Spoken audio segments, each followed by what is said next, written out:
జై శ్రీ శ్రీపాద్ గురు మహారాజ్ కి జై. ఈరోజు మనకు చాలా చాలా ముఖ్యమైనటువంటి ఆ, సారాంశము జన్మ మృత్యు వలయం నుండి ఉమ్, బయటపడే మార్గము, తప్పించుకునే మార్గము అనుకోవచ్చు. దాన్ని తెలుసుకుందాము. భగవంతుడు స్వయంగా చెప్తున్నాడు ఎలా బయటపడొచ్చు అని. కపిల భగవానుడు చెప్తున్నాడు. సో సర్వశక్తి సంపన్నుడను, సమస్త సృష్టికి ఆది కారణమగు దేవాది దేవుడను, సమస్త జీవులకు పరమాత్ముడను అయిన నన్నుగాక అన్యమైన దానిని ఆశ్రయించిన వార్లకు భయంకరమగు సంసార భయము ఏనాడును తొలగదు. సో మనకు భగవంతుడు తన యొక్క గొప్పతనాన్ని తనే డిక్లేర్ చేస్తున్నాడు. సో సర్వశక్తి సంపన్నుడు, దీనికి భగవంతుడు అనే నిర్వచనంకే లోనే ఉంటుంది షడైశ్వర్య సంపన్నుడు భగవంతుడు.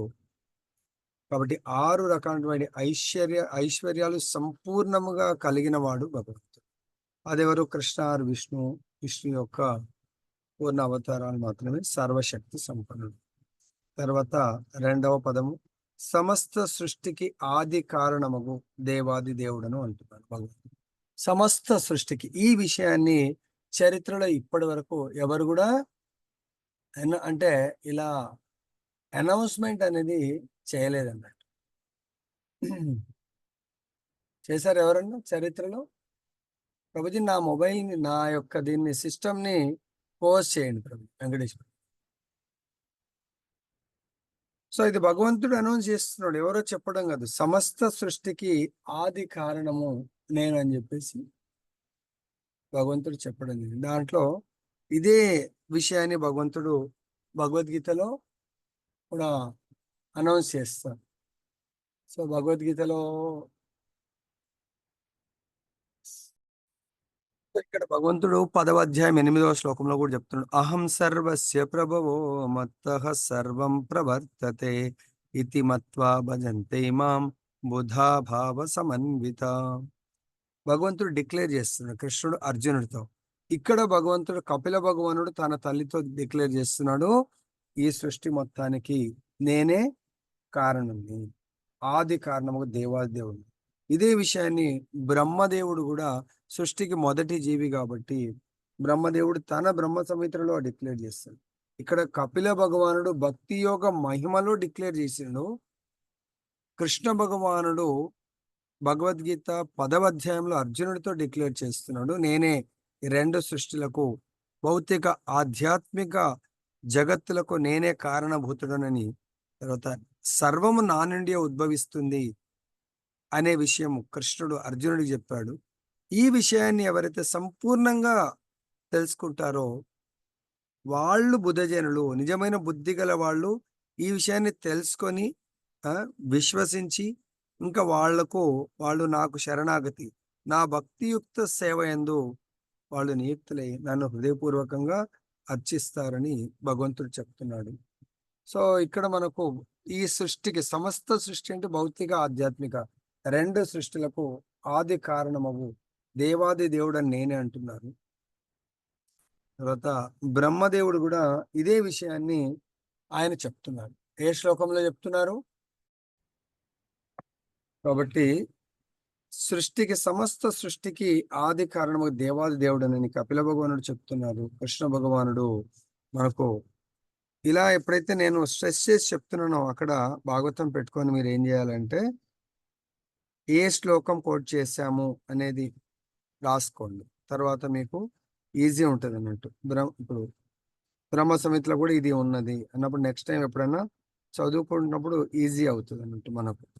తర్వాత సమస్త జీవులకు పరమాత్ముడను అయిన నన్నుగాక అన్యమైన దానిని ఆశ్రయించిన వారలకు భయంకరమగు సంసార భయము ఏనాడును తొలగదు. కాబట్టి సర్వశక్తి సంపన్నుడను నేను, సమస్త సృష్టికి ఆది కారణము. 3వది సమస్త జీవులకు పరమాత్మ. సో ఇక్కడ పరం ఆత్మ, మరి మనం ఎవరము? మనము ఆత్మలము, భగవంతుడు పరం ఆత్మ, పరమాత్మ. అన్ని ఆత్మలకు పరమైనటువంటి వాడు, అన్ని ఆత్మలకు ఆధారభూతుడు, అన్ని ఆత్మలకు మూలము. మరి మనము భగవంతుడికి సంబంధించిన వాళ్ళము. అంటే పరమ లైక్ ఒక పెద్ద చెట్టు ఉంది. దాన్ని ఏ చెట్టు అంటారంటే అన్ని ఊడలు ఉంటాయి కదా. అది ఒక ఎకరం అంత చెట్టు ఉంది. దానికి అసలు నిజం ఆ ఊడలు కూడా ఒక చెట్టులా కనబడతా ఉంటాయి అన్నట్టు. దానికి మాది చెట్టు. ఆ? మాది చెట్లు. సో దాని యొక్క మెయిన్ ఎక్కడ ఉంది ఈ అన్నిటికీ అనేది అర్థం కాదు. ఎకరం అంతా మొత్తం వ్యాపించిపోయింది అనుకోండి. దాన్ని చూస్తూ పోతే ఆ మెయిన్ మూలం కావాలి మనకు. ఇక్కడ భగవంతుడు అన్నిటికీ నేను మూలము కాబట్టి నన్ను ఒకవేళ ఆశ్రయిస్తే ఇంకా ఎవరికి దేనికి కూడా భయపడవలసిన అవసరం లేదు. సృష్టిలో ప్రతిదీ భయం కూడా భగవంతుడి నుంచే వస్తుంది. ప్రతిదీ కూడా ప్రేమ, ఎవ్రీథింగ్ కమింగ్ ఫ్రమ్ కృష్ణ. సృష్టికి నేను సృష్టికర్తను అంటున్నాడు. సమస్త సృష్టికి ఆది కారణముకు దేవాదేవుడును. ఈ విషయాన్ని మనం కూడా మొన్న వచ్చింది మనకు. ఇతర దేవతలు వైకుంఠంలో దేవతల యొక్క ప్రభావం ఉండదు, దేవతల యొక్క ప్రజెన్స్ ఉండదు. అంటే మనం అనుకో దేవతలు అనేది పోస్టులు, వైకుంఠంలో పోస్టులు ఉండేయండి. వైకుంఠంలో రెండే పోస్టులు, భగవంతుడు యజమాని, మిగతా వాళ్ళందరూ సేవకులు. సో కాబట్టి అక్కడ వాళ్ళతో పని ఉండదు. ఇక్కడ భౌతిక ప్రపంచంలో ఈవెన్ బ్రహ్మాది దేవతలు, బ్రహ్మ శివ వీళ్ళందరూ కూడా మనకు ఆ భగవంతుడి యొక్క సేవని చేస్తూ జీవులను భగవద్ధాం ఉద్ధరించడానికి, లేదా వాళ్ళు ఇక్కడే జన్మ మృత్యు వలయంలో ఇంకా తిరగాలనుకుంటున్నాము అనుకుంటే వాళ్ళ కర్మ వాళ్లకు ఏ యథామాం ప్రపద్యంతే తాం తథైవ భజామి అహం. ఇటువంటి ఈ భయంకరమైన జన్మ మృత్యు వలయం ఎటువంటి చాలా భయంకరమైంది. అది ఇప్పుడు తెలియదు మనకు. మా కరుణామయ మాతాజీ అన్ని బాగుంటే బాగుంటుంది అన్నది. అన్ని బాగుంటే ఎప్పటి వరకు? మనకు మృత్యు వచ్చే వరకు మనకు ముఖ్యంగా భార్య, భర్త, పిల్లలు చాలా బాగున్నారు, అందరు బాగున్నారు, అందరు ఆయురారోగ్యాలు బాగున్నాయి, ఏమి ఇబ్బంది లేదు, ఆనందంగా నడుస్తుంది అనుకుంటా ఉంటాం. కానీ ఏదో ఒక రోజు ఈ శరీరము 6 రకాల మార్పులకు గురవుతుంది. ఇప్పుడు మనం ఎన్నో మార్పులు ఉన్నాము. కరుణామయి రాధికా మాతాజీ ఏ మార్పులో ఉన్నారు మీరు అంటాను. సో ఎవరికన్నా అలా ఏమన్నా ఆబ్లిగేషన్స్ ఉంటే నాకు మెసేజ్ పెట్టండి, నన్ను అడగకండి అని. ప్రభుజీ అందరి ముందు నేను కొంచెం అవమానంగా ఫీల్ అవుతున్నాను అంటే నాకు మెసేజ్ పెట్టండి, అడగా, నేను వాళ్ళ లిస్టులో పెట్టుకుంటా. అరే వీళ్ళని అడగకూడదు నేను వాళ్ళు అనేది.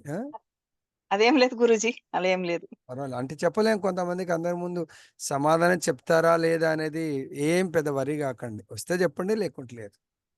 సాహిత్య ఇక్కడ ఏం చెప్తున్నారు? No problem. ఇక్కడ ఏం చెప్తున్నా అంటే భగవంతుడు సమస్త జీవులకు పరమాత్మను అంటున్నాడు. మరి మనము జీవులు అన్నప్పుడు మనం ఆత్మలము, పరమాత్మ. మనకు భగవంతుడికి ఎటువంటి సంబంధం ఉందంటే ఆత్మ విషయంలో. ఆత్మ పరమాత్మ అనే పదము ఎక్కడ మనకు భగవద్గీతలో బోధించాడు భగవంతుడు? మనం కూడా భగవంతుడికి సంబంధించిన వాళ్ళమా, సంబంధం లేని వాళ్ళమా, లేకపోతే ఇంకెవరికైనా సంబంధించిన వాళ్ళమా అనేది భగవద్గీతలో ఏ శ్లోకంలో మనకు బోధించాడు? ముక్త జీవులమా, ముక్త జీవులమా తెలియదు. ముక్త జీవులైతే సంఘర్షణ కావించరు, జన్మ మృత్యు వలయంలో చిక్కుకోరు వాళ్ళు. అర్థమైందా? వాళ్ళు మనల్ని విడిపించడానికి వచ్చిన వాళ్ళు.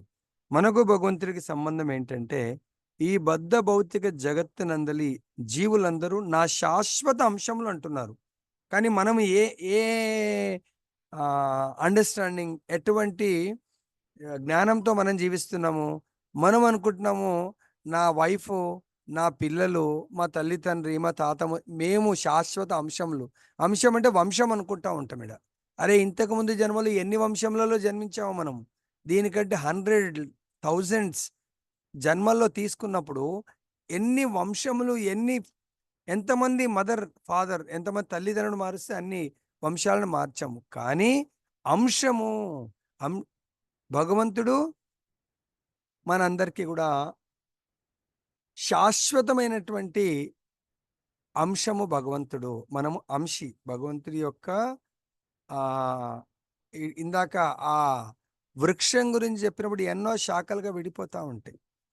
అలా భగవంతుడే నిజమైనటువంటి శాశ్వత మన యొక్క అంశం. మనము దాంట్లో ఒక చిన్న అంశ లాంటి వాళ్ళం. అంటే ఆయన ఎట్లయితే పెద్ద వృక్షానికి చిన్న శాఖలు ఉంటాయో ఆ విధంగా ఎవరైతే ఈ విషయాన్ని తెలుసుకొని ఆ కనెక్షన్ని, నేను భగవంతుడి యొక్క అంశము తప్ప ఎవ్వరికి సంబంధించిన వాడిని కాదు. అంటే ఇక్కడ గుర్తుపెట్టుకోండి, నేను అంటే నా దగ్గర నాతో పాటు నలుగురున్నారు. ఆరుగురికి నలుగురున్నాం మేము. ఈ నలుగురం కూడా భగవంతుడి యొక్క శాఖలము లేకుంటే చిన్న రెమ్మలం అనుకున్నప్పుడు we are all connected to Krishna. మనం ఒప్పుకున్నా ఒప్పుకోకున్నా ఒక్కొక్కసారి మనం ఆ, కోపం వస్తే ఒకరినొకరు తిట్టుకుంటాం. కానీ ఆల్ ది వే మళ్ళీ కనెక్టెడ్ టు కృష్ణ ఉంది. కాబట్టి ఈ విషయాన్ని తెలుసుకొని ఎవరైతే నన్ను ఆశ్రయిస్తారో వాళ్లకు భయం అనేది, ఈ సంసార భయం నుంచి వాళ్ళు ఈజీగా బయటపడగలుగుతారు. ఎవరైతే భగవంతుని ఆశ్రయిస్తారో, నన్నుగాక అన్యమైందని భగవంతుని ఆశ్రయించని వాళ్లకు, భగవంతుని దరిచేరని వాళ్లకు, భగవంతుని పట్టించుకోని వాళ్లకు, భగవంతుని సేవించని వాళ్లకు ఇంకా ఈ సంసార భయం ఎప్పుడు కూడా తొలగిపోదు అని మనకు బోధిస్తున్నారు. దీనికి ఒక చిన్న ఎగ్జాంపుల్ అంటే చాలా మందిని ఆశ్రయిస్తారు. మనం మొన్న కూడా చెప్పాను, భగవంతుడు ఏంటి మనమేంటి. భగవంతుని కృష్ణుడు ఈ ఆశ్రయము అనే పదానికి ఏదో చెప్పినట్టునగా, నేను కృష్ణ ఆశ్రిత ఆశ్రయం ఏదో సంథింగ్ అలా చెప్పినట్టుంది.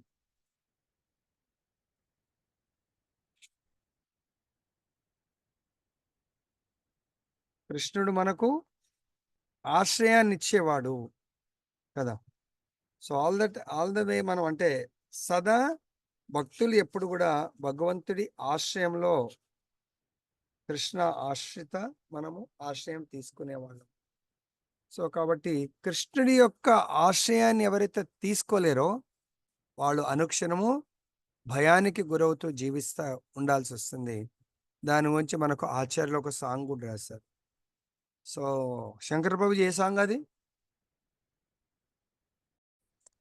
సో ఇక్కడ భగవంతుడు ఏం చెప్తున్నాడంటే ఆచార్యుల ద్వారా మనం వేరు, మన మనస్సు వేరుగా, మన మనస్సే మనని పతనం చేస్తూ ఉంటుంది అన్నట్టు.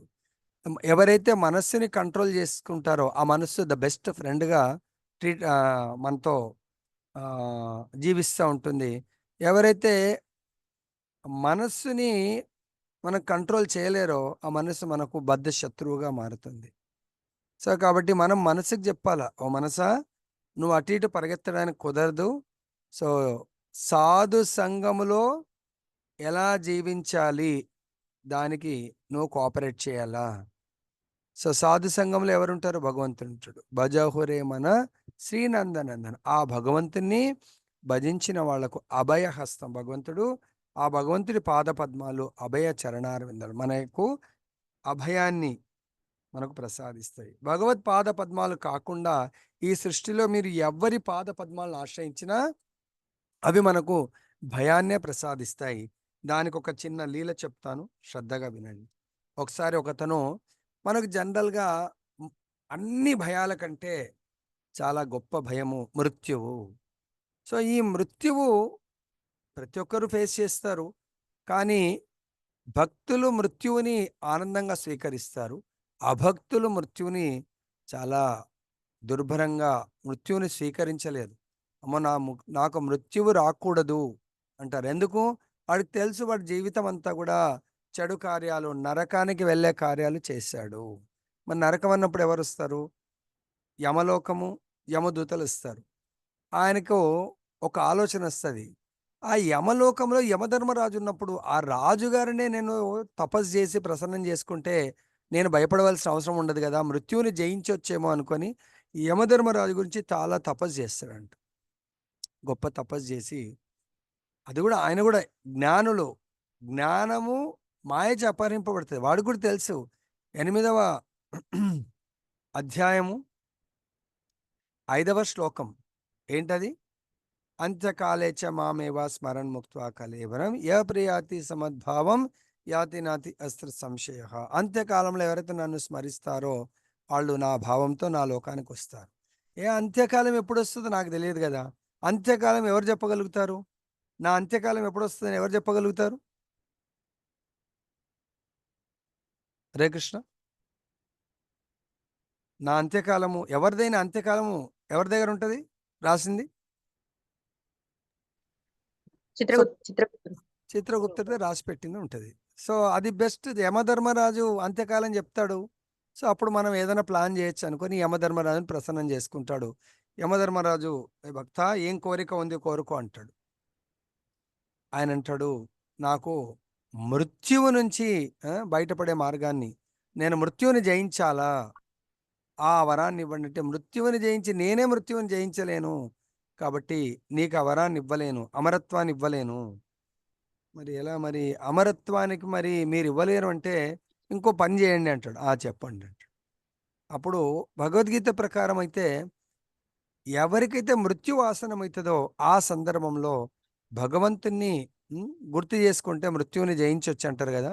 మరి నాకు ఓ పని చేయండి, మీరు ఆ లెటర్ పంపించండి, నాకు మృత్యు వచ్చినప్పుడు ఆసనమైనప్పుడు కమ్యూనికేషన్ నాకు పంపించండి, ఇమ్మీడియట్గా నేను ఇంకా అన్నింటినీ వైండప్ చేసి నేను భగవంతుని కలుస్తాను అంటాడు. సరే, ఆ పని నేను చేస్తాను అంటాడు. అగ్రిమెంట్ అయిపోయింది. సో ఆయన ఇంకా రోజు చేసేటువంటి చెడు కార్యాలకు డబుల్ ట్రిపుల్ చేయడం ప్రారంభిస్తాడు. ఎందుకు? టెన్షన్ లేదు. యమధర్మరాజే చెప్తా అన్నాడు కాబట్టి, ఏయ్ భక్త, నువ్వు చనిపోబోతున్నావంటే నేను భక్తి చేయొచ్చు అని కాన్ఫిడెంట్గా ఉంటాడు. రోజు చాలా భోగాలను అనుభవిస్తూ ఉంటే ఆయనకు ఉన్నట్టుండి ఒకరోజు ఈ మోకాలు కింద కూర్చుండి లేస్తూ ఉంటే కలుక్కమని మోకాల్లో పెయిన్ స్టార్ట్ అవుతుంది. ఒక మోకాలు పెయిన్ అంటే ఇంకో మోకాలు పెయిన్ స్టార్ట్ అయింది. ఇంకా ఎటంటే పరిగెత్తలేకపోతున్నాడు ఆయన, కారు నడపలేకపోతున్నాడు, కింద కూర్చోలేకపోతున్నాడు. చాలా ఇబ్బంది అవుతా ఉంది. అరే ఇదేంది ఇలా జరిగిందని. చాలా డబ్బు గల్లవాడు. 2 నీ సర్జరీ చేయించుకొని మళ్ళీ యాసిడ్గా భోగాలను అనుభవించడానికి పరిగెత్తా ఉన్నాడు. కాళ్ళు ఇచ్చింది ధామ సందర్శనం. కాళ్ళు దేని కొరకు మనకిచ్చింది? ధామ సందర్శనం. కానీ ఆయన కాళ్ళని ఈ దేహంతో భౌతిక భోగాలను అనుభవించడానికి ఎక్కడ వెళ్తున్నాడు? పార్టీస్కు, దానికి దీనికి ఇష్టం ఉన్నట్టుగా విచ్చలవిడిగా తిరుగుతూ ఉన్నాడు. తర్వాత ఒకరోజు ఆ పార్టీలో ఏదో తినకూడంది ఈరోజు పొద్దున వచ్చింది.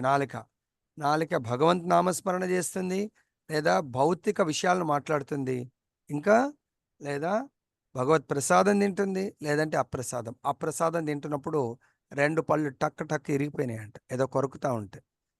అప్పుడు అరే ఇట్లా జరిగిపోయింది ఏంది, మళ్ళీ ఈ 2 దవడ పళ్ళు పోతే ఇంకా నేను ఎలా తినగలుగుతానని చాలా గొప్ప డాక్టర్, పెద్ద డాక్టర్ దగ్గర వెళ్ళి మళ్ళీ చాలా స్ట్రాంగ్ పళ్ళు పెట్టించుకున్నాడంట. మళ్ళీ ఇంకా నార్మల్ నడుస్తా. అవే కాకుండా మిగతావి కూడా అరిగిపోతే వాటన్నిటికి కూడా చాలా డబ్బు ఖర్చు పెట్టి క్యాప్ పెట్టించుకున్నాడు. మళ్ళీ 16 సంవత్సరాల బాలుడు ఎలా అయితే యువకుడు ఉంటాడో అలా ఇష్టం ఇంకా తినడం ప్రారంభించాడు. ఓకే. తర్వాత ఒకరోజు అనుకోకుండా అద్దంలో కలర్ వేస్తూ ఉంటాడు. అద్దంలో చూస్తే ఆయన ఎంట్రుకలు తెల్లబడిపోయినాయి అంట. అరే ఇదేంటి, ఎంట్రుకలు తెల్లబడితే ఎట్లయితే ఎట్లా? ఆయనకు నా ధనం నా జనం నా సుందరి, అమ్మాయిల ప్యాషన్ ఎక్కువ. అరే ఇలా అయితే అందరు నన్ను ఓల్డ్ ఏజ్ అనుకుంటారని, సో దీనికి కూడా చాలా పర్మనెంట్గా ఏదైనా సొల్యూషన్, అసలు ఒక్క ఎంట్ర కూడా తెల్లగా కనబడకుండా ఉండాలని చెప్పేసి దీన్ని కూడా మొత్తం కలర్ వేయించేసిందంట. తర్వాత ఇంకా మళ్ళీ భోగాలను అనుభవిస్తూ ఉన్నాడు. అప్పుడు ఒకరోజు చూస్తే దూరంకి వెళ్ళి ఏమి కనబడట్లేదు, అక్షరాలు కనబడట్లేదు, దగ్గరికి కనబడట్లేదు. అరే ఇదేంటి, కళ్ళి మధ్య ఇలా జరుగుతూ ఉంది, హెడేక్ వస్తుంది అని డాక్టర్ దగ్గరికి వెళ్తే, నీకు పాయింట్ వచ్చేసిందండి, అద్దాలు పెట్టుకోవాలి. ఓ పర్వాలేదు, మంచి కాస్ట్లీ అద్దాలు ఇవ్వండి, ఒరిజినల్గా చూసేటట్టుగా. ఈ అద్దాలు లేకుంటే ఇవాళ రేపు లేటెస్ట్ టెక్నాలజీ వచ్చింది, సర్జరీ చేసుకుంటే అద్దం కూడా, ఈ అద్దాలంటే అద్దాలు వచ్చాయని కనబడుతుంది, ఇది కూడా లేకుండా చేయంటే మంచిగా 2 కళ్ళల్లో సర్జరీ చేసుకొని లెన్స్ పెట్టించేసుకున్నాడు. అప్పుడు యువకుడిలాగా కనబడతా ఉన్నాడు. అలా భోగాలను అనుభవిస్తున్నాడు. ఉన్నట్టుండి ఇందాక కవితమాత అడిగినట్టుగా శరీరమే తాగుతుందా, క్షీణించిపోతుంది. దేనికి? నశించడానికి. సో ఆయన ఒక రోజు రానే వచ్చింది, క్షీణించిపోయి నశించడానికి దగ్గర పడిపోయాడు. సడన్గా సిక్ అయిపోయాడు. ఆయనకు రోజులు లెక్క పెడతా ఉన్నారు హాస్పిటల్లో, ఐసీయూలో. తర్వాత గంటలకు వచ్చేసాడు, తర్వాత నిమిషాలకు వచ్చేసాడు ఆయన. అప్పుడు గుర్తొచ్చింది, అరే నేను ఒకానొక సమయంలో తపస్సు చేశాను యమధర్మరాజు గురించి, ఆయన నాకు మాట ఇచ్చాడు లెటర్ పంపిస్తానని అని గట్టిగా యమా అని గట్టిగా పిలుస్తాడు అన్నట్టు. పిలవగానే యమధర్మరాజు వస్తాడు. ఏమయ్యా పిలిచావా అని. నేను మా మానవులు మాత్రమే మోసం చేస్తారని అనుకున్నాను కానీ ఈ విధంగా దేవతలు కూడా మోసం చేస్తారని నేను అనుకోలేదు. ఏమయ్యా నీకు జరిగిన మోసం? మీరు నాకు మాటిచ్చారు, నేను మృత్యువును ఎదుర్కోబోతున్నప్పుడు నాకు లెటర్ పంపిస్తా అని. మీరు నాకు లెటర్ పంపలేదు అంటాడు. ఎందుకు పంపలేదయ్యా? 4 లెటర్లు పంపించాను నీకు. 4 లెటర్లా? స్వామి ఎప్పుడు పంపించారంటే ఈ మధ్య నేను 2, 3 ఇళ్ళు మారాను. మరేమన్నా ఆ వేరే ఇళ్ళకి పోయిందా? మొబైల్ నంబర్ రాయాల్సి ఉండే. ఏమయ్యా, దేవతలకు మానవులకు కమ్యూనికేషన్ అంటే ఏమన్నా మీరు కదా ఇక్కడ ఉత్తరాలు రాసుకున్నట్టు ఉంటుందా? ఉండదు. మరి ఏం పంపించారు స్వామి అంటే 4 లెటర్లు. 4 లెటర్లలో మొదటి లెటర్ ఏంటి? కాళ్ళు భగవద్ధామానికి, భగవంతుడి యొక్క సాధు సంఘ కార్యక్రమాలకు వెళ్ళడానికే అట్లీస్ట్ ఓల్డేజ్లు అన్నా ప్రతి ఓల్డ్ యువకులని కాదు, ప్రతి ఒక్కరూ సాధు సంఘానికి వెళ్ళడానికి కొరకే కాళ్ళు ఉన్నాయి బై డిఫాల్ట్. అర్థమైందా? రెండవది, ఈ పళ్ళు నాలుక నోరుంది కేవలం భగవత్ ప్రసాదం తీసుకోవడానికి కొరకు. మూడవ లెటర్ ఏం పంపించాడు? వెంట్రుకలు తెల్లబడ్డం గురుజీ. హరే కృష్ణ. వెంట్రుకలు తెల్లబడ్డాయి నాయనా, నువ్వు ఇంకా 4 నియమాల్ని బ్రేక్ చేశావు.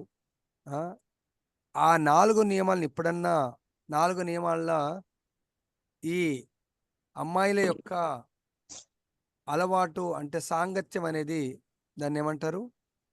పరస్త్రీ సాంగత్యము. ఎంట్రికల్ని కలర్ వేసుకొని ఇంకా కూడా యుక్త వయసులో అమ్మాయిలతో తిరగడానికి అలవాటు పడ్డావు. అది ఇండికేషన్ ఇచ్చాను, అయినా నువ్వు మారలేదు. తర్వాత 4వ లెటర్ ఏంది? కళ్ళు కనిపించకపోవడం. కళ్ళు.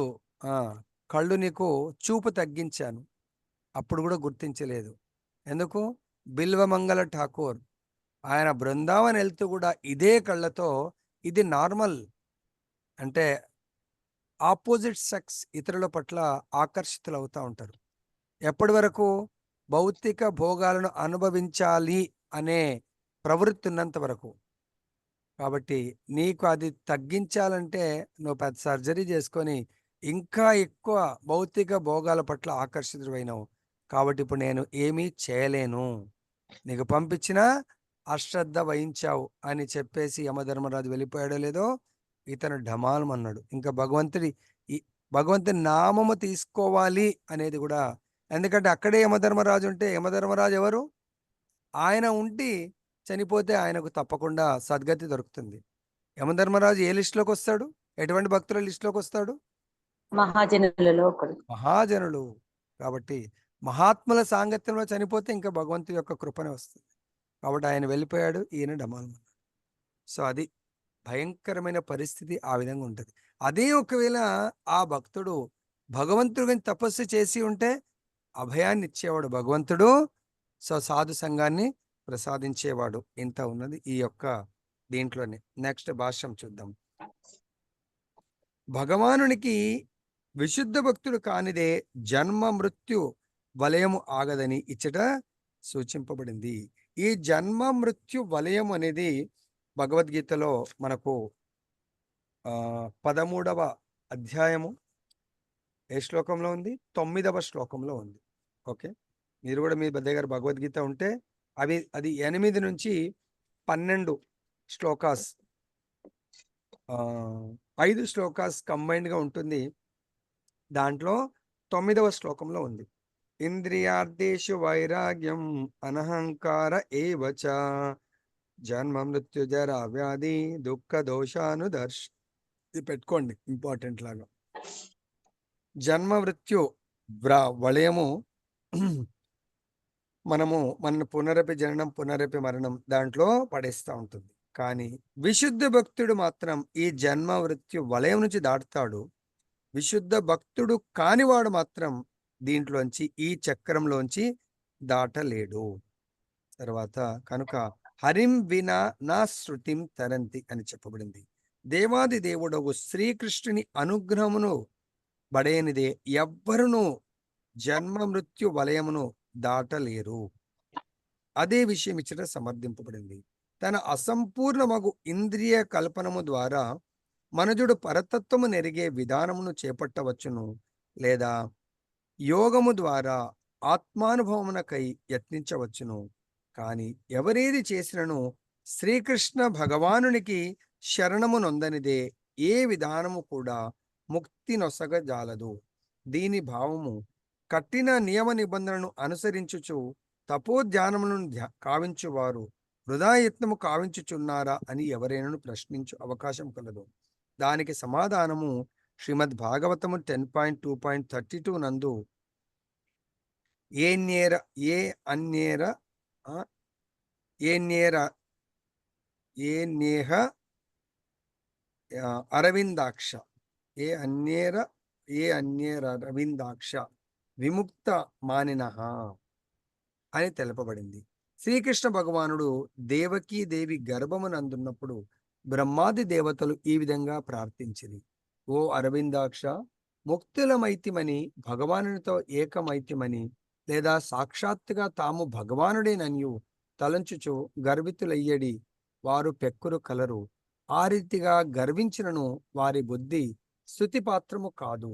నిక్కముగా వారు అల్పజ్ఞులే. వారి బుద్ధి ఉన్నతమైనను లేదా గౌనమైనను విశుద్ధమైనది కాదని అచ్చట తెలుపబడింది. సో ఇక్కడ మనకు ఈ పారాగ్రాఫ్ లో చెప్తున్నారు, ఎవరైతే భగవంతుడికి శరణాగతి పొందుతారో వాళ్ళు ఈ జన్మ మృత్యు వలయం నుంచి తప్పించుకోగలరు లేదా దాటగలరు. ఎవరైతే శ్రీకృష్ణ భగవానుడికి, మళ్ళీ అది కూడా క్లారిటీ ఇస్తున్నారు, మీరు ఎవరికి తోస్తే వాళ్లకు శరణాగతి పొందితే మీకు ముక్తి, అంటే ఈ జన్మ మృత్యుల నుంచి మీరు తప్పించుకోలేరు. దానికి మనకు భగవంతుడు జన్మ మృత్యు నుంచి తప్పించుకోవడానికి కొరకు భగవద్గీత 4వ అధ్యాయము 9వ శ్లోకంలో మనకు బోధించారు. 4వ అధ్యాయము 9వ శ్లోకం ఎవరికైతే చూడకుండా వస్తుందో చెప్పండి, ఒకసారి చూస్తాం. ఓ అర్జున, ఈ శ్లోకంలో కపిల భగవానుడు దేవహూతికి చెప్తున్నాడు, ఓ జనని అని తన తల్లిని సంబోధిస్తూ భగవద్గీతలో అర్జునుని, ఓ అర్జున, నా జన్మము మరియు కర్మల దివ్యత్వం ఎరిగినవాడు. అంటే ఇక్కడ జన్మము కర్మం అంటే ఇక్కడ భగవంతుడు సర్వశక్తి సంపన్నుడు, సమస్త సృష్టికి ఆది కారణము కర్మ గురించి. భగవంతుడు ఏం చేస్తాడు? రెండు సృష్టిల్ని భగవంతుడి సంకల్పం వల్ల జరుగుతుంది. జన్మము మరియు కర్మల దివ్యత్వం ఎరిగినవాడు శరీర త్యాగము పిమ్మట తిరిగి ఈ భౌతిక జగమున జన్మింపక నా శాశ్వతమైన ధామమునే పొందగలడు అని భగవంతుడు ఈ శ్లోకంలో చెప్తున్నారు. మనందరం మరి భగవంతుడి యొక్క శాశ్వత ధామాన్ని పొందాలంటే చాలా సింపుల్. తపస్సులు చేసేవాళ్ళు చాలా కష్టపడి వాళ్ళు భగవంతుని తెలుసుకుంటారు. కానీ మనం ఎటువంటి తపస్సులు చెయ్యకుండా కూడా చాలా సులభ మార్గంలో రోజు నిత్యం భాగవత సేవయ భగవంతుడి యొక్క కథా అమృతాన్ని, నామామృతాన్ని సేవించినట్టయితే తప్పకుండా మనము భగవద్ధామం చేరగలుగుతాము. ఇదే విషయాన్ని భగవంతుడు ఇంకెక్కడని చెప్పాడు, జన్మ మృత్యువు నుంచి బయటపడగలుగుతారు, లేదంటే నా ధామం వచ్చిన వాళ్ళు తిరిగి మళ్ళీ భౌతిక ప్రపంచంలో జన్మ తీసుకునే అవకాశం ఉండదు అనేది ఎక్కడని చెప్పాడు. నా ధామం వచ్చిన వాళ్ళు మళ్ళీ తిరిగి ఈ లోకానికి రారు అనేది. లేకుంటే ఇక్కడ మనం ఏమర్థం చేసుకో, సీక్వెన్స్ గుర్తు పెట్టుకోండి. ఎందుకు శ్లోకాస్ కోట్ చేస్తున్నానంటే ప్రతిదీ కూడా ఎట్లయితే మనం ఒక హారంలో అన్ని పూసలు కలిపితే హారం నిండుగా ఉంటుంది, అలానే ఇక్కడ మనకు జన్మ మృత్యు వలయం నుంచి ఎవరు తప్పించుకోగలరు, ఎవరు తప్పించుకోలేరు. ఎవరు తప్పించుకోగలరు? ఎవరైతే భగవంతుడికి శరణాగతి పొందుతారో వాళ్ళు తప్పించుకోగలుగుతారు. మరి నా భగవంతుడికి శరణాగతి పొందటం అంటే నాకు భగవంతుడు శ్రీకృష్ణ భగవానుడి యొక్క పాద పద్మ ఆశ్రయం ఉంటే ఇంకా ఈ ప్రపంచంలో ఎవరి ఆశ్రయం అవసరం లేదు. ఎందుకు అవసరం లేదంటే, మీరు కొంతమంది వేరే దేవతను పూజ చేసేవాళ్ళు, ఇదేంటి ప్రభు మీ హరే కృష్ణ వాళ్ళు ఇలా చెప్తారు అనుకోవచ్చు. కానీ వాళ్ళకు సంపూర్ణ జ్ఞానము లేకుండా ఎక్కడైతే భగవంతుడు ఉంటాడో అక్కడ ఆయన యొక్క పరికరము అందరు కూడా ఉంటారు. ఇప్పుడు దేవతలంటే వాళ్ళు అక్కడ, ఇప్పుడు మనం కూడా ఒక ఆఫీస్లో జాబ్ చేస్తున్నామండి. ఆఫీస్ అయిపోయిన తర్వాత ఇంటికి వెళ్తాం మనం. ఇంట్లో ఫ్యామిలీతో ఆనందంగా ఉంటాం. ప్రతి ఒక్కరు ఈ సృష్టిలో ఆ బ్రహ్మ భువనాల్లోక 8.16లో కూడా చెప్తున్నారు. ఆ బ్రహ్మ భువనాల్లోక పునరావర్తిన అర్జున మాముపేత్యతు కౌంతేయ పునర్జన్మన విద్యతే.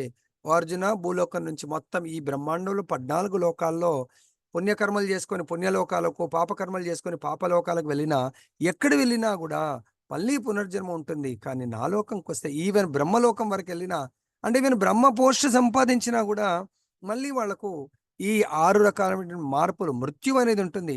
నా లోకం వచ్చిన వాళ్లకు ఈ మార్పులు ఉండవు, మృత్యు ఉండదు. మార్పులు ఎందుకు ఉండవు అంటే, నా లోకంలో సూర్య చంద్రులు అగ్ని వీళ్ళ యొక్క పని లేదు. ఎందుకు పని లేదంటే, ఆ సూర్యుడి యొక్క తేజస్సు కాంతి నా నుంచి వస్తుంది కాబట్టి అక్కడ ఇంకా సూర్యుడు సపరేట్గా అవసరం లేదు.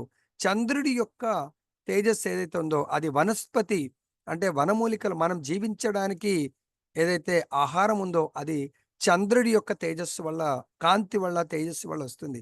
అది నా దగ్గరనే ఉంటుంది. అదేవిధంగా అగ్ని, మనకు అగ్ని, మన శరీరంలో కూడా అగ్ని ఉంది. సో జఠరాగ్ని లేకపోతే మనకేది డైజెషన్ కాదు. అలా ప్రతిదీ నా దగ్గరనే ఉంది కాబట్టి వాళ్ళకు నా లోకంలో ఇంకా వేరే ఏమీ అవసరం ఉండదు అని భగవంతుడు ఇక్కడ మనకు బోధిస్తా ఉన్నాడు. 4.9 ఈ భగవంతుడి లీలల గురించి తెలుసుకుంటే, అంత్యకాలంలో ఆ లీలను జస్ట్ స్మరిస్తే భగవద్ధామం వెళ్ళిపోతాము. తర్వాత మనకు ఆ అరవిందాక్షుడు, అటువంటి ఆ భగవంతుణ్ణి మనము నిత్య నిరంతరము స్మరిస్తూ, భగవంతుని శ్రవణం చేస్తూ దర్శించుకున్నట్టు అవుతే, ఈ దర్శనం అనేది నిజంగా మనకు జరుగుతుందా ప్రభుజీ, భగవద్ దర్శనం దొరుకుతుందా అంటే దాని గురించి కూడా ఒక లీల చెప్తాను. తొందరగా వెళ్ళిపోకండి, ముందు పారాగ్రాఫ్లో చెప్తాను. ఎలా ఒక భక్తుడు నిజంగా దర్శనం చేసుకుంటాడు. ఆయనకే కాదు, ఆ భక్తుడి ద్వారా వాళ్ళ భార్యకు దర్శనం చేయిస్తాడు. అంతేకాకుండా తన తోటి సాధువులందరికీ కూడా సాక్షాత్ ద్వారకాధీశుడి యొక్క దర్శనం దొరుకుతుంది. ఆ లీల సస్పెన్స్. లాస్ట్ వరకు ఉన్న వాళ్లకు భగవద్ దర్శనము ద్వారకాధీశ్ యొక్క, అంటే వాసుదేవ కృష్ణుడి యొక్క ద్వారకాధీశుడి యొక్క దర్శనం దొరుకుతుంది. మరి ఎవరికి కావాలంటే వాళ్ళు లాస్ట్ వరకు ఉంటే దొరుకుతుంది. నెక్స్ట్, విశుద్ధమగు బుద్ధి యందు జీవుడు శరణాగతికి అన్యమైన దానిని తలంపజాలడు. కనుకనే బుద్ధిమంతుడైన వాణి యందే విశుద్ధ బుద్ధి ఉదయించునని భగవద్గీత ధ్రువపరుస్తుంది. బహునాం జన్మనామంతే జ్ఞానవాన్ మాం ప్రపద్యతే.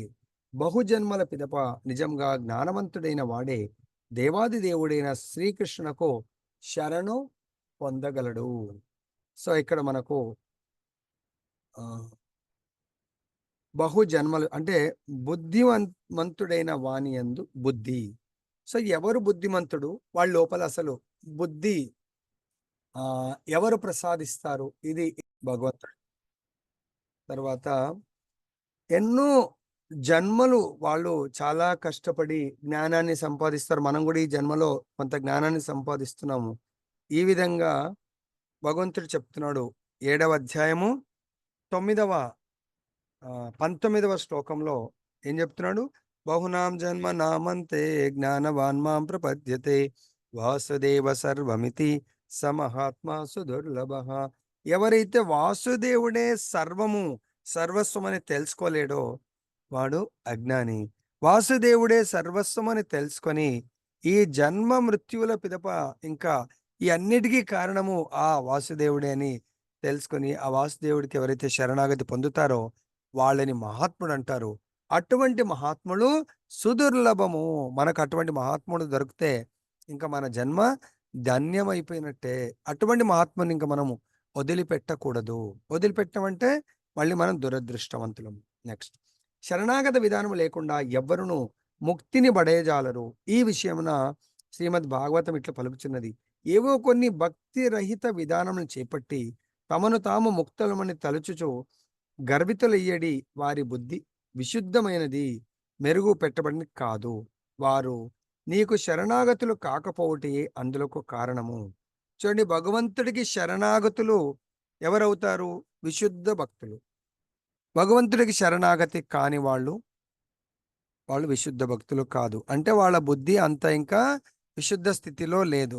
మరి ప్రభుజీ, విశుద్ధ స్థితికి మన బుద్ధిని ఎలా ట్రైన్ చేయాలంటే మనకు శాస్త్రంలో ఏం చెప్తున్నారో దాన్ని పాటించండి. సపోజ్ నేను ఒక ఆఫీస్‌లో డ్యూటీ చేస్తున్నాను. ఆ డ్యూటీకి సంబంధించి నాకు ఏమీ నాలెడ్జ్ లేదు. కొత్తగా ఆఫీస్‌కి వెళ్ళాను. మరి నాకు అక్కడ చేయవలసినటువంటి ఆఫీస్ కార్యం గురించి నాలెడ్జ్ లేదంటే నేనేం చేస్తుంటాను కృష్ణ ప్రభుజీ? అందరికీ ఇప్పుడు ఇక్కడ కూడా ఆధ్యాత్మికంగా దయచేసి గుర్తుపెట్టుకోండి. ఇంతకాలం మనం ఒక దగ్గర పనిచేసాం. ఒక దేవతతో పనిచేస్తా ఉన్నాం. ఒక సెక్షను, ఒక బాసు, ఒక సబార్డినేట్‌తో మన ప్రయాణం సాగింది. ఇంక మరి మనకు ప్రమోషన్ వచ్చినప్పుడు ఇప్పుడు మా డీ గారు వేరే సెక్షన్ నుండి మా దగ్గరికొచ్చారు. రేపొద్దున డీజీఎం అవ్వచ్చు. ఇంకో స్టేటే మారొచ్చు. లేకపోతే ప్లేస్ మారొచ్చు. ఎనీథింగ్. ఇదే దాంట్లో కూడా వేరే వింగ్ ఇవ్వచ్చు. Anything may be happen. So, మరి అక్కడ లేదండి నేను ఇంతవరకు వేరే దాంట్లో ప్రయాణం చేశాను. అక్కడ బావుంది. అక్కడే ఇవ్వండి అంటే దొరకదు. కాబట్టి మనకు ప్రమోషన్ వచ్చినప్పుడు భగవంతుడి జన్మ మృత్యు వలయం నుంచి మనం తప్పించుకోవడానికి బ్రహ్మ వరకు ఈ సృష్టిలో కేవలం భగవంతుడు తప్ప వేరే వాళ్ళు ఎవ్వరి వల్ల కాదు అని చెప్తున్నప్పుడు మరి మన బుద్ధిని అప్‌గ్రేడ్ చేసుకోవాలా. మనము సాఫ్ట్‌వేర్ నేర్చుకోవడానికి అప్‌గ్రేడ్ చేసుకుంటాము. ఈవెన్ మన సిస్టమ్స్ కూడా లేటెస్ట్ ప్రోగ్రామ్స్‌కు పాత సిస్టమ్ పనిచేయకపోతే దాంట్లో కొత్త సాఫ్ట్‌వేర్ లోడ్ చేయటమా, లేకపోతే సిస్టమ్సే మార్చడమా చేస్తా ఉన్నాము. మనం మన మన బుద్ధిని ఎందుకు దాన్నేమంటారు అప్‌డేట్ చేయలేకపోతున్నాము. దీన్నైతే కొత్త కంప్యూటర్ మార్చినట్టు మనం మార్చలేము. కానీ దీన్ని మార్చుకోవచ్చు. సాఫ్ట్‌వేర్. దీన్ని ఏ సాఫ్ట్‌వేర్‌తో మార్చొచ్చు? కృష్ణ ప్రభుజీ? కాబట్టి మనం ఆధ్యాత్మిక జ్ఞానంతో అప్‌గ్రేడ్ చేయాల మన యొక్క బుద్ధిని. అప్పుడు ఆ బుద్ధి ఆధ్యాత్మిక మార్గంలో ప్రయాణం చేయడానికి మనస్సుకు డైరెక్షన్స్ ఇస్తా ఉంటుంది. అప్పుడు మన ప్రయాణం అద్భుతంగా సాగుతుంది. అద్భుతంగా సాగడం అంటే భగవంతుడికి అప్పటి వరకు మనము వైఫ్, హస్బెండ్‌కు, మన పిల్లలకు ఇంకా ఇంకెంతో మందికి శరణాగతి లేకుంటే మనకు నచ్చిన బాబాలకు, మనకు నచ్చిన దేవతలకు ఎంతో మందికి శరణాగతి పొందాము. కానీ అందరూ కలిసి మళ్ళీ భగవంతుడికి శరణాగతి పొందాలి. కాబట్టి మనం శాస్త్రం ద్వారా ఓహో! సపోజ్ నేను అంతకుముందు ఆహ్, ఒక ఎస్‌డీఏ ఉన్నాడు. డీఈ దగ్గర పనిచేస్తాడొచ్చి ఆయన. అర్థమైందా? సో, ఆయనకు బాస్ ఎవరు? డీఈ గారు. కానీ కొత్త సీజీఎం వచ్చాడు.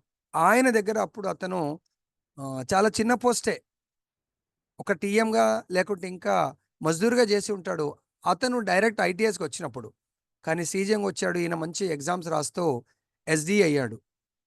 అప్పుడు ఆయన దలుచుకుంటే ఆ సీజీఎం గారు ఈయనని డైరెక్ట్ ఓఎస్‌డీగా పెట్టుకోగలుగుతాడు. ఆయన నా దగ్గర పోస్టింగ్ చేయని చెప్పేసి. కానీ అంతకుముందు ఆయన దగ్గర ఎవరి దగ్గర పనిచేశాడు? డీఈ గారి దగ్గర. కానీ ఇప్పుడు లేదు సార్ నేను మీ దగ్గరికి రాలేను సార్. నేను మా డీఈ దగ్గర కంఫర్టబుల్ ఉన్నాను సార్. ఇక్కడే ఉంటాను సార్. అని ఎవరైనా అంటారా? సెలెక్టివ్. ఆయన దగ్గర పోస్టింగ్ యేసుకున్నాడు అనుకోండి. ఎవరైనా వెళ్ళరంటారా? అట్లా ప్రభుజీ? అనరు గురు. అట్లా అనరు. ఎందుకంటే అదొక మగ అడ్వాంటేజ్ కదా! అవకాశం కింద. అది గూడా ఎక్కడో నార్త్ ఈస్ట్‌లో ఎక్కడో ఉన్నాడాయన. ఆయన టెన్యూర్ అయిపోయినా ఆయనకు రిలీవ్ చేయట్లేదు. రావట్లేదు. అక్కడ ఉన్నాడాయన. సీజీఎం గారు రాంగానే ఆయన ఎక్కడున్నాడో తెలుసుకొని నార్త్ ఈస్ట్ నుంచి కూడా ఆయన నుంచి ట్రాన్స్‌ఫర్ చేపిచ్చి తన దగ్గర ఓఎస్‌డీగా యేసుకుంటా అంటే ఎగిరి గంతులేసుకుంటూ వస్తాడాయన. వస్తాడా రాడా? కంపల్సరీ వస్తారని. క్యాపిటల్ సిటీలో. మరి మనము ఆధ్యాత్మికంగా భగవంతుడు ఆ మేలు చేస్తా అంటే మనం రావట్లేదు. మరి ఇంకా భయభ్రాంతులకు లోనవుతా ఉన్నాం. ఇతరులు మనని ఏం చేస్తారు అని చెప్పేసి. ఓకే. నెక్స్ట్ శరణాగతి విధానం లేకుండా ఎవరును ముక్తిని పడజేయలేరు. ఈ విషయమున శ్రీమద్ భాగవతము శ్రీమద్ భాగవతం ఇట్లు పలుకుతుంది. ఏవో కొన్ని భక్తి రహిత విధానములను చేపట్టి తమను తాము ముక్తులమని తలచు గర్వితులయ్యేడి వారి బుద్ధి విశుద్ధమైనది కాదు. వారు నీకు శరణాగతులు కాకపోతే అందుల కారణము పలు విధములకు తపోనిష్టలను ఆచరించినప్పటికీ బ్రహ్మానుభూతి వరకు అరుదించినప్పటికీ బ్రహ్మ తేజస్సునందు నిలిచిమని వారు తలంచినప్పటికీ నిజంగా ఆధ్యాత్మిక కర్మలు లేని కారణమున వారు తిరిగి భౌతిక కర్మలలోనికి పతనము చెందుదురు. అంటే జ్ఞానులు తాను బ్రహ్మమని తెలియుటతోనే ఎవ్వరును సంతృప్తి చెందరాదు. పిదప అతడు పరబ్రహ్మపు సేవలో నెలకొనవలసియుండును. అది ఏ భక్తి అనగా బ్రహ్మము యొక్క కలాపము పరబ్రహ్మము సేవయే కావలెను. బ్రహ్మము కానిదే మనుజుడు పరబ్రహ్మమును సేవింపజాలడని చెప్పబడింది. పరబ్రహ్మము దేవాది దేవుడు. ఇక జీవుడు సైతం బ్రహ్మమే. తాను బ్రహ్మమును అంటే ఆత్మను భగవానుని నిత్య సేవకుడను అనేది అనుభూతి లేకుండా కేవలము బ్రహ్మమని తలచినచో మనుజుని భావన కేవలం సిద్ధాంతపరమైనది కాగలదు. అతడు ఆ భావనను అనుభూతమనర్చుకొనుచు అదే సమయమున దేవాది దేవుని భక్తియుక్త సేవలో స్వయంగా నియుక్తుడు కావలను. అప్పుడే అతడు బ్రహ్మ భావనలో నిలువగలడు, లేనిచో పతనము తప్పదు. సో ఇక్కడ మనకు మనం ఈవెన్ బ్రహ్మలోకము వివిధ లోకాలకు వెళ్ళిన పోనీ ఈ లోకాలు కాదు, ఈవెన్ 5 రకాల ముక్తుల్లో ఒక్క ముక్తి నుంచి మాత్రం మళ్ళీ ఈ భౌతిక ప్రపంచంలో పడిపోయే డేంజర్ ఉంటుంది. ఏ ముక్తి అది? ఆ ముక్తి ఎవరి యొక్క గోల్? ఎటువంటి భక్తుల యొక్క గోల్? ఏ ముక్తి? సాయుజ్యముక్తి సాయుధ్య గురూజీ. ముక్తి మాయావతి నిరాకారవాదులు హరే వెరీ కృష్ణ. గుడ్. ముఖ్యంగా జ్ఞానుల యొక్క లక్ష్యము నిరాకార బ్రహ్మజ్యోతి. వాళ్ళు గోల్ పెట్టుకొని అక్కడ వెళ్తారు. అంత కష్టపడి జ్ఞానులు ఇక్కడ ఏమంటారు? అది థియరీ. జ్ఞానులు ఓన్లీ థియరీ, ప్రాక్టికల్ అప్లికేషన్ ఉండదు. మరి మన లోపల కూడా ఎంతమంది జ్ఞానులు కావాలనుకుంటున్నారు, ఎంతమంది నిజమైన భక్తులు కావాలనుకుంటారో నాకు తెలియదు. మరి 9.21 వాళ్ళు చాలా కష్టపడతారు, పుణ్యాన్ని సంపాదించుకుంటారు. 9.21 చదవండి ఒకసారి, ఏంటది? సో కాబట్టి ఇక్కడ భగవంతుడు చెప్తున్నాడు, మనము భగవత్ లోకానికి అంటే భగవంతుడి సాన్నిధ్యం పొందడానికి మనకు శ్రద్ధ లేకపోతే మనం వేరే ఇతర దేవతలను ఇతరులని మనం సేవిస్తూ వాళ్ళ లోకానికి వెళ్తే మళ్ళీ ఈ జన్మ మృత్యు వలయంలోకి మనము పడిపోతాము. దానికి ఆపోజిట్ గా మనకు చెప్తున్నారు 9.22లో నిజమైన భక్తి అంటే ఏంటి. సో మనం ఆత్మని తెలుసుకున్నాము జ్ఞానం ద్వారా, కానీ చాలా మంది ఇదే స్థితిలో ఉన్నాము. జ్ఞానంలో ఉన్నాం కానీ మనం విజ్ఞానంలో లేకపోతున్నాము. అంతే, మన ప్రాక్టికల్ అప్లికేషన్ లేదు. మనం ఎక్కడున్నామో అదే కంఫర్ట్. ఈ జ్ఞానంతో నేను నాకు తోచింది చేసుకుంటాను అనేది కంఫర్టబుల్ స్థితి నాకు ఉంది, ఇక్కడ నేను ఉంటా, ఇలా ఉంటాను అనుకుంటున్నాము. అది నిజమైన భక్తి కాదు. భక్తి అనేది మనకు ఆత్మ భగవంతుడి యొక్క నిత్య సేవకుడు. జీవేర స్వరూపహాయ్ నిత్యేర కృష్ణదాస్. నిత్యము భగవంతుడి సేవకుడుగా మనం భావించాలి.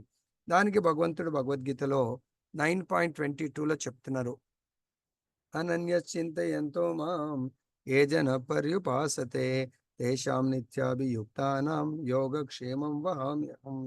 సో ఎవరైతే భగవంతుడి చింతన చేస్తూ భగవంతుడి కథామృతం వింటూ భగవంతుడి యొక్క నిత్య సేవ చేస్తూ సేవిస్తూ వాళ్ళ జీవితాన్ని గడుపుతారో వాళ్ళ యోగక్షేమాలు 100% భగవంతుడు చూసుకుంటాడు.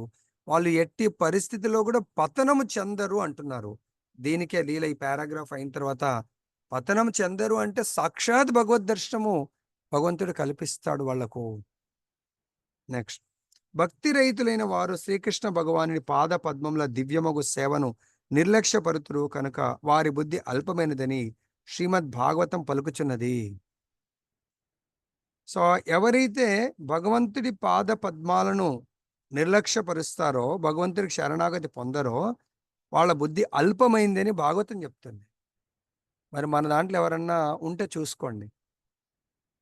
భగవంతుడి యొక్క శరణాగతి, భగవంతుడి యొక్క దివ్యమైనటువంటి సేవ కాకుండా భగవంతుడు కాకుండా అన్య సేవ చేయడం వాళ్ళు చేసేవాళ్ళు అల్ప బుద్ధి కలవారు అంటున్నారు. దీనికి కూడా భగవద్గీతలో కూడా ఒక శ్లోకం ఉంది, వివిధ దేవతలను ఆరాధించేవారు అల్ప బుద్ధులని. ఎక్కడుందో ఒకసారి చూడండి, ఎవరికైనా దొరుకుతుంది. తత్కారణమున వారు పతనము చెందుదురు ఉంది, మన భగవద్గీతలో ఒక శ్లోకంలో ఉంది. వాళ్ళు పతనము చెందుతా అంటే దేవతారాధన చేసేవాళ్ళు ఎటువంటి అంటే ఎంత బుద్ధిమంతులు, బుద్ధిహీనుల. మరి భగవంతుని సేవించే వాళ్ళు ఉత్తమమైనటువంటి బుద్ధి కలిగిన వాళ్ళు అని చెప్తున్నారు. జీవుడు ఏదియో ఒక కర్మయందు నియుక్తుడు కావలసిన ఉండును. అతడు దివ్య సేవా కార్యక్రమం నియుక్తుడు కానిచో లౌకిక కార్యంలోనికి పతనము చెందవలసిందే. లౌకిక కర్మలోనికి పతనము చెందినంతనే జన్మ మృత్యు వలయం నుండి విడుదల కలుగబోదు. లౌకిక అంటే ఈ భౌతిక సంసారంలో ఇదే నిజమైన సంసారము, ఇదే నా జీవితము, నేను శాశ్వతంగా ఉంటాను, నేను ఇక్కడ, నాకు మృత్యువు రాదు, నేను ఇలానే వయసులో ఉన్నవాళ్ళు అనుకుంటారు. కానీ ఓల్డ్ ఏజ్ వచ్చిన వాళ్ళని కూడా అదే ఫీలింగ్ ఉంది. నేను చనిపోను, నేను చాలా బాగుంటాను, సో నేను ఇలానే నా ఫ్యామిలీ, నా బంధాలు, నాకు ఏదైతే సోషల్ స్టేటస్, సొసైటీలో పదవులు ఉన్నాయో అది నాకు చాలా కాలం ఉంటుంది అనుకుంటా ఉంటారు. ఏది కూడా శాశ్వతం కాదు. కేవలం భగవంతుడి యొక్క సేవ, ఆత్మరూపమే శాశ్వతము, దేహము శాశ్వతం కాదు. ఇచ్చట కపిల భగవానుడు నా కరుణ లేనిదే నాణ్యత మద్ భగవత అని పలికాడు. భగవత్ కరుణ లేనిది ఎవరు కూడా ఈ జన్మ మృత్యు వలయం నుంచి తప్పించుకోలేరు. అతడిచ్చట భగవానునిగా, దేవాది దేవునిగా పేర్కొనబడినాడు. అతడు షడైశ్వర్య పూర్ణుడని ఈ విషయము సూచిస్తుంది. తత్కారణమున అతడు మనుజుని జన్మ మృత్యు వలయం నుండి ఉద్ధరింప పూర్ణముగా సమర్థుడై ఉన్నాడు.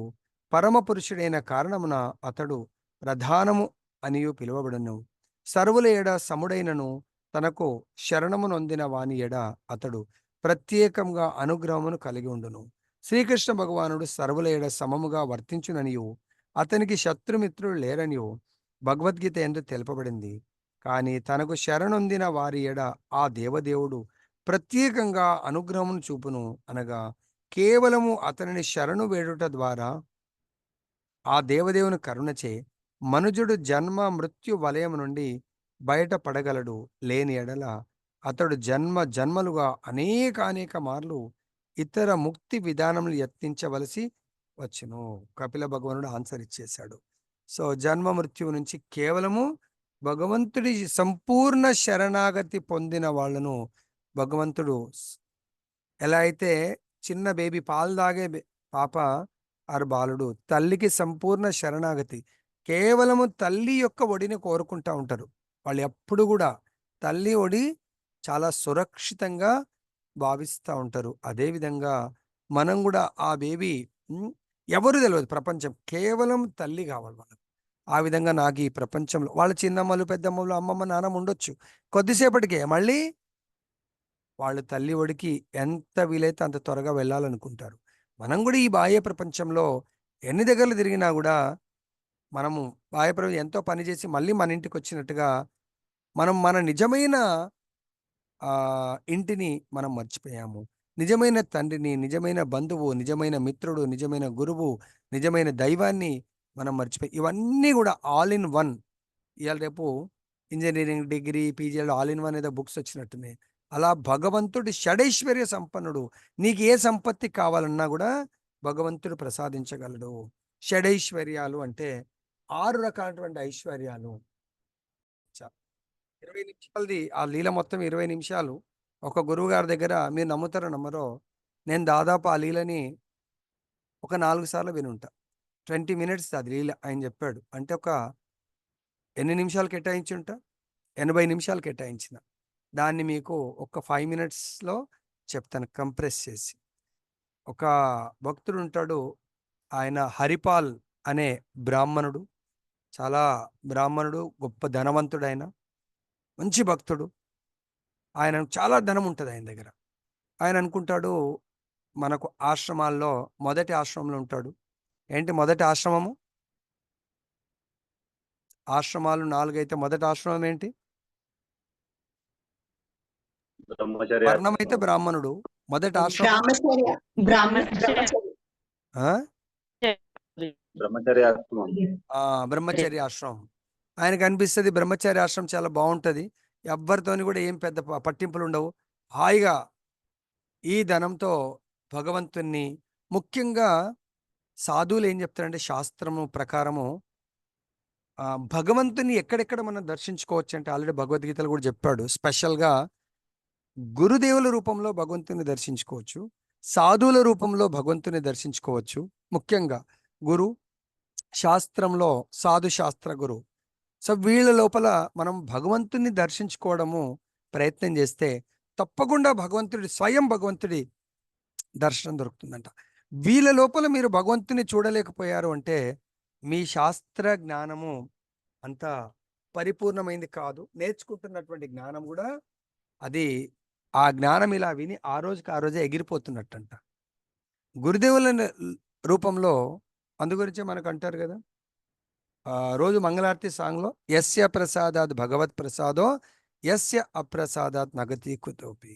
సో గురుదేవుల లోపల చూసుకోవచ్చు, సాధు సంతుల లోపల భగవంతుని దర్శించేవారు చాలా గొప్పవాళ్ళు. సో అతను చాలా ధనం ఉంటుంది, ఆయన సాధు సంతులకు సేవ చేయడానికి ఒక ఆశ్రమాన్ని పెట్టుకుంటాడు. ఇక రోజు ఆయన పర్సనల్గా వాళ్ళకు తన డబ్బంతా కూడా సాధుల్ని చిన్నగా స్టార్ట్ చేస్తాడు.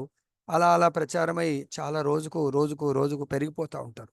సాధువులు రావటము, అక్కడ స్టే చేయటము, అక్కడ ఆయన చాలా అద్భుతంగా ప్రసాదాలు అవన్నీ కూడా వాళ్ళకు ఆ, సేవ చేస్తూ ఉంటాడు. అతిథి సత్కారాలు చేస్తూ ఉంటాడు.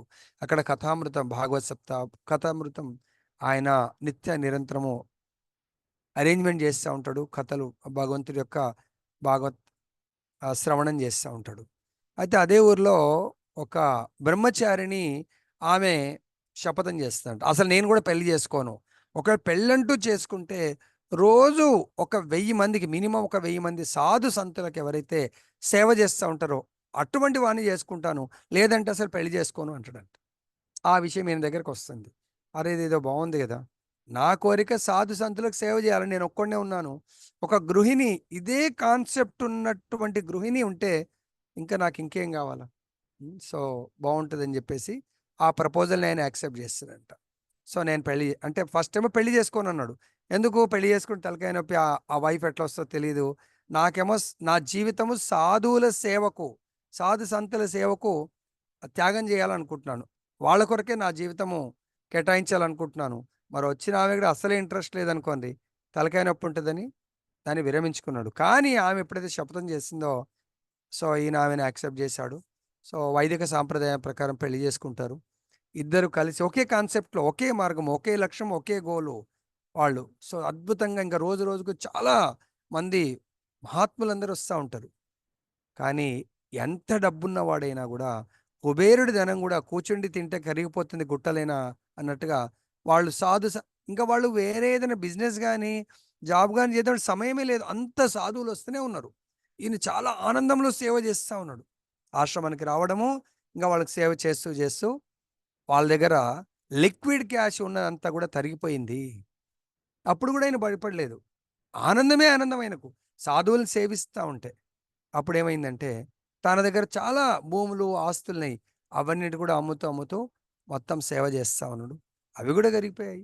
కానీ సాధువులు మాత్రం ఇంకా ఈయన దగ్గర అంత మర్యాదలను చేస్తూ ఉన్నాడు. సాధువులకేంటి, ఎక్కడైతే కథామృతం జనరల్గా యజమానులు ఎవరన్నా ఈ ఆశ్రమాల హెడ్లు వాళ్ళు క్లాసులు అటెండ్ చేయరు, వాళ్ళు చాలా బిజీ అంటారు, ఏదో ప్రోగ్రామ్ చేస్తారు, వాళ్ళు మాత్రం అక్కడ కూర్చోరు.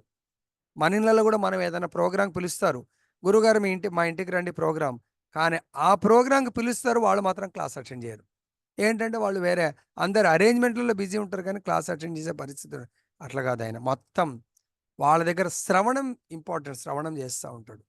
సో ఆయన ఆస్తి కూడా పోతుంది, అయినా కూడా ఏం చేస్తాడంటే వేరే వాళ్ళ దగ్గర అప్పులు తీసుకొచ్చి, అంటే ఇది మాత్రం అనుకరించకండి దయచేసి, అప్పులు తీసుకొచ్చి సేవ చేస్తూ ఉంటాడు. తన ధనాన్ని సాధు సంతులకు మొత్తం ఖర్చు పెట్టేసాడు, అప్పులు తీసుకొస్తూ ఉంటాడు. సో అప్పుడు వాళ్ళు అనుకుంటారు, అరే చాలా గొప్పోడు అని చెప్పేసి అప్పులు ఇస్తూ ఉంటారు. ఎంతకాలం ఇస్తారు, కొంతకాలం ఇస్తారు, తర్వాత ఆ అప్పులు ఇచ్చే వాళ్ళకి తిరిగి ఇవ్వట్లేదు ఆయన. ఎందుకు, ఏమైనా పని చేసి ఇస్తాడు, పని చేయట్లేదు, ఇవ్వట్లేదు. అయినా కూడా సాధువులు సేవ చేస్తూ ఉంటే మిగతా వాళ్ళు ఇంకా ఆయన అప్పులు అడుగుతూ ఉంటారు. ఆయన ఎలా చేయాలని చెప్పేసి ఆలోచిస్తున్నప్పుడు ఒకసారి ఇంకొక సాధువుల యొక్క ఆ, ఒక గ్రూప్ వస్తుంది. అప్పుడు పొద్దున డే టైంలో వస్తారు వాళ్ళు. సో వాళ్ళకి ఎట్లా మరి, వాళ్ళ దగ్గర డబ్బులు లేవు, అప్పులు ఎవరు ఇవ్వట్లేదు. అప్పుడు వాళ్ళ భార్యకు ముఖ్యంగా ఈ చెవులకి ఏదో కొంచెం చిన్న పోగులాగా, ఏదో సంథింగ్ రింగ్స్ లాగా బంగారం ఉంటుంది. అప్పుడు ఆయన అంటాడు, సరే ఇప్పుడు వీళ్ళకు నాస్తి అయితే ఈ బంగారంతో చేపిచ్చేద్దాము, తర్వాత ఈవినింగ్ది నేను ఏదైనా ప్రయత్నం చేస్తా అని చెప్పేసి ఆమె అనగానే చాలా సంతోషపడి ఆ బంగారాన్ని కూడా తీసి ఇచ్చేస్తుంది. అట్లీస్ట్ నా బంగారము ఈ విధంగానే ఉపయోగపడుతుందని చెప్పేసి ఇచ్చేస్తే ఆ పొద్దున పూట అయిపోతుంది. ఆయన వెళ్తాడు. అప్పటి వరకు ఈ ఆస్తి అంతా పోయినప్పుడు ఆయన ఏం చేశాడంటే ప్రతిరోజు రాత్రిపూట సారీ రాత్రిపూట ఇంకా డబ్బులు లేవు, ఎవరు ఇవ్వట్లేదు, ఎవరన్నా ఇళ్లలో వెళ్ళి కేవలం సరుకులు దొంగతనం చేసుకొచ్చి సాధు సంతుల సేవ చేసేవాడు అన్నట్టు. కానీ చాలా నిష్ఠ ఉన్నటువంటి భక్తుడు, బ్రాహ్మణుడు. ఆయన ఎవరి ఇళ్ళలోకి వెళ్ళేవారంటే మళ్ళీ మీరు అనొచ్చు, ఇదేంటి ప్రభు దొంగతనం కూడా చేయొచ్చా? ఎవరైతే లోభి, కేవలం చాలా డబ్బు ఉంటుంది, కేవలం ఆ డబ్బు ఒక్క రూపాయి కూడా దానం చేయడు, స్పెషల్గా భగవత్ సేవలో నియుక్తం చేయడు, ఇన్ఫ్లోనే కేవలం ఇంట్లోకి రావాలా, ఉమ్, మీ ఇంటికి వస్తే ఏమి ఇస్తావు, మా ఇంటికి వస్తే ఏం తెస్తావు అనే కాన్సెప్ట్లో ఉన్నవాడు అన్నట్టు. ఇన్ఫ్లో అటువంటి వాళ్ళ ఇళ్లలోకి వెళ్ళి వీడు మూర్ఖుడు, వీడికి భగవత్ కరుణ, కపిల భగవానుడు చెప్తున్నాడు, కేవలం భగవత్ కరుణ మాత్రమే మనని జన్మ మృత్యు వలయంలోంచి తప్పించగలదు. అటువంటి వాళ్ళ ఇంటికి వెళ్ళి ఆయన ఒక లక్ష్మిని రూపాయి రూపంలో ముట్టేవాడు కాదు. కేవలము ఆయన కావాల్సింది ఏంది, సాధువులకు సేవ చేయడానికి ధాన్యాలు, సో పప్పు దినుసులు ఇవన్నీ తీసుకొచ్చి వాళ్ళకు వంట చేసి పెట్టేవాళ్ళు. అలా గడుపుతూ ఉంటే ఒకరోజు ఒక ఇంటికి వెళ్తే అక్కడ అన్నీ కూడా ప్యాక్ చేసుకొని రెడీ అవుతూ ఉంటే ఆ ఇంట్లో ఆ యజమాని వాళ్ళ కూతురు నిద్రలేసి చూస్తే చీకటి ఉంది. అప్పుడు వాళ్ళ నాన్నని లేపితే, నాన్న నాన్న ఎవరో దొంగ వచ్చినట్టున్నాడు నాన్న, మన ఏదో శబ్దం వినబడుతుంది, సరుకులని సర్దుకుంటుండ ఆయన ఎత్తుకొని పోవడానికంటే, అప్పుడు ఆ యజమాని అంటాడు వాళ్ళ కూతురికి, ఏ అమ్మాయి నువ్వు గమ్మునుండును, చప్పుడు చేయకు, నేను ఆయన ఎవరో కాదు నాకు కూడా తెలుసు, ఈ హరిపాల్ అనే మహాభక్తుడు, ఆయన ఎప్పుడు మన ఇంటికి వచ్చి తెలుస్తుంది వేరే వాళ్ళ ఇంట్లలో ఇట్లా చేస్తుంది, నా ఇంటికి వచ్చి ఈ ఇలా సరుకులు ఎప్పుడు తీసుకెళ్తారని ప్రతిరోజు నేను ఇంటికి తలుపుకు గొల్లెం కూడా పెట్టేవాడిని కాదు, సో తీసుకొని వెళ్ళని ఆయన గురించే నేను చూస్తున్నాను, నా వస్తువులు భగవంతుడికి ఏ విధంగా నా కష్టాయితం ఉపయోగపడుతుందా అని చెప్పేసి, అంటే జస్ట్ లీల.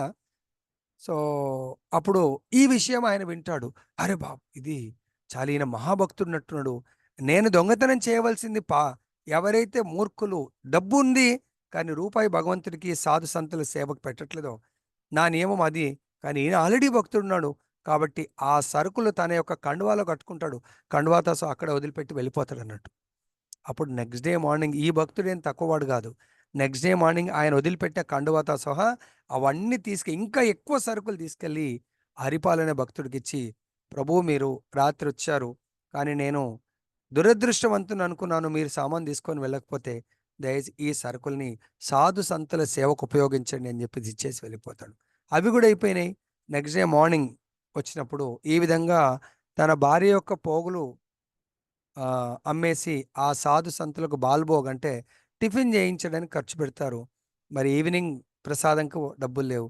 అప్పుడు ఆయన రెగ్యులర్గా రాత్రిపూట చేసేవాడు, మరి ఈరోజు అర్జెంటుగా సాధువులకు డే టైం కూడా ప్రసాదం ఇవ్వాలా అని ఏం చేస్తాడు, ఒక రహదారి మీద ఒక కట్టెతో నిలబడతాడు, ఎవడన్నా రాకపోతాడా ధనవంతుడు. అప్పుడు ఆ ద్వారకాధీష్, ఇది కూడా గుజరాత్లోనే లీల, ద్వారకాధీష్ని ప్రే చేస్తే, హే ద్వారకాధీష్, సో మీరు ఆ సాధు సంతుల యొక్క సేవ నుంచి నన్ను తప్పించకండి, దయచేసి ఒక సౌకర్ని ఒక మంచి సేట్ని పంపించండి, ఆ సేట్ దగ్గర నేను డబ్బులు తీసుకొని, అంటే ఆ డబ్బులు కొల్లగొట్టి ఆ సాధు సంతులకు సేవ చేస్తాను నేను, దయచేసి నన్ను ఈ విధంగా అనుగ్రహించండి, కరుణించండి నన్ను. ఎందుకంటే ఒక్కసారి సాధువులు వాళ్ళు దాన్ని ఏమంటారు, నిరాశతో వాళ్ళు బాధతో వాళ్ళు ప్రసాదం పెట్టలేక వెళ్ళిపోతే ఇంకెవరు నా దగ్గరికి రారు, ఇంకా నేను ఆ విధంగా సాధు సంతుల సేవ చేయకుండా జీవించేదానికంటే మరణించడము ఉత్తమం అనుకుంటున్నాను, దయచేసి నన్ను అనుగ్రహించండి అంటే, ద్వారకలో ఉన్నటువంటి గోలోకంలో ఉన్న ద్వారకలో ఉన్నటువంటి భగవంతుడు రుక్మిణితో అంటాడంట, రుక్మిణి చూస్తుండగా ఆయన ఒక సేట్ లాగా పెద్ద ధనవంతుడు సౌకర్ లాగా తయారయ్యి, ఆ గుజరాత్ సైడ్ పెద్ద పటకా చుట్టుకుంటూ ఉంటారు, మెడలో బంగారము రింగ్స్, 5 వేళ్లకు ఇటు 5 ఇటు 5 10 రింగులు, మెడలో బంగారు నగలు వజ్ర వైడూర్యాలతో తయారవుతా ఉంటే రుక్మిణి అడుగుతుందంట, స్వామి ఈరోజు ఏంది మీరు వేషం మార్చారు, ఒక సేట్ లాగా ఇన్ని వజ్ర వైడూర్యాలను నగలు పెట్టుకొని వెళ్తున్నారు, ఎక్కడికి వెళ్తున్నారు అంటే, భగవంతుడు అంటే, ఏంటి నువ్వు ఒక మంచి కార్యంలో వెళ్ళేటప్పుడు ఎక్కడికి అని అడగొద్దు, సో అలా మంచి కార్యంలో అలా అడ్డం ఎందుకు వేస్తున్నావు అంటే, లేదు స్వామి మీరు ఏదో కార్యంలో వెళ్తే అసలు ఎక్కడికి వెళ్తున్నారో చెప్పండి అంటే, భగవంతుడు అంటాడంట, ఈరోజు నా యొక్క గొప్ప భక్తుడు, సాధు ప్రేమి, సాధు సంతుల సేవకుడు, ఆయనకు నా అవసరం పడింది, కాబట్టి అటువంటి గొప్ప భక్తుడి యొక్క దర్శనం చేసుకోవడానికి నేను వెళ్తున్నాను అంటాడు.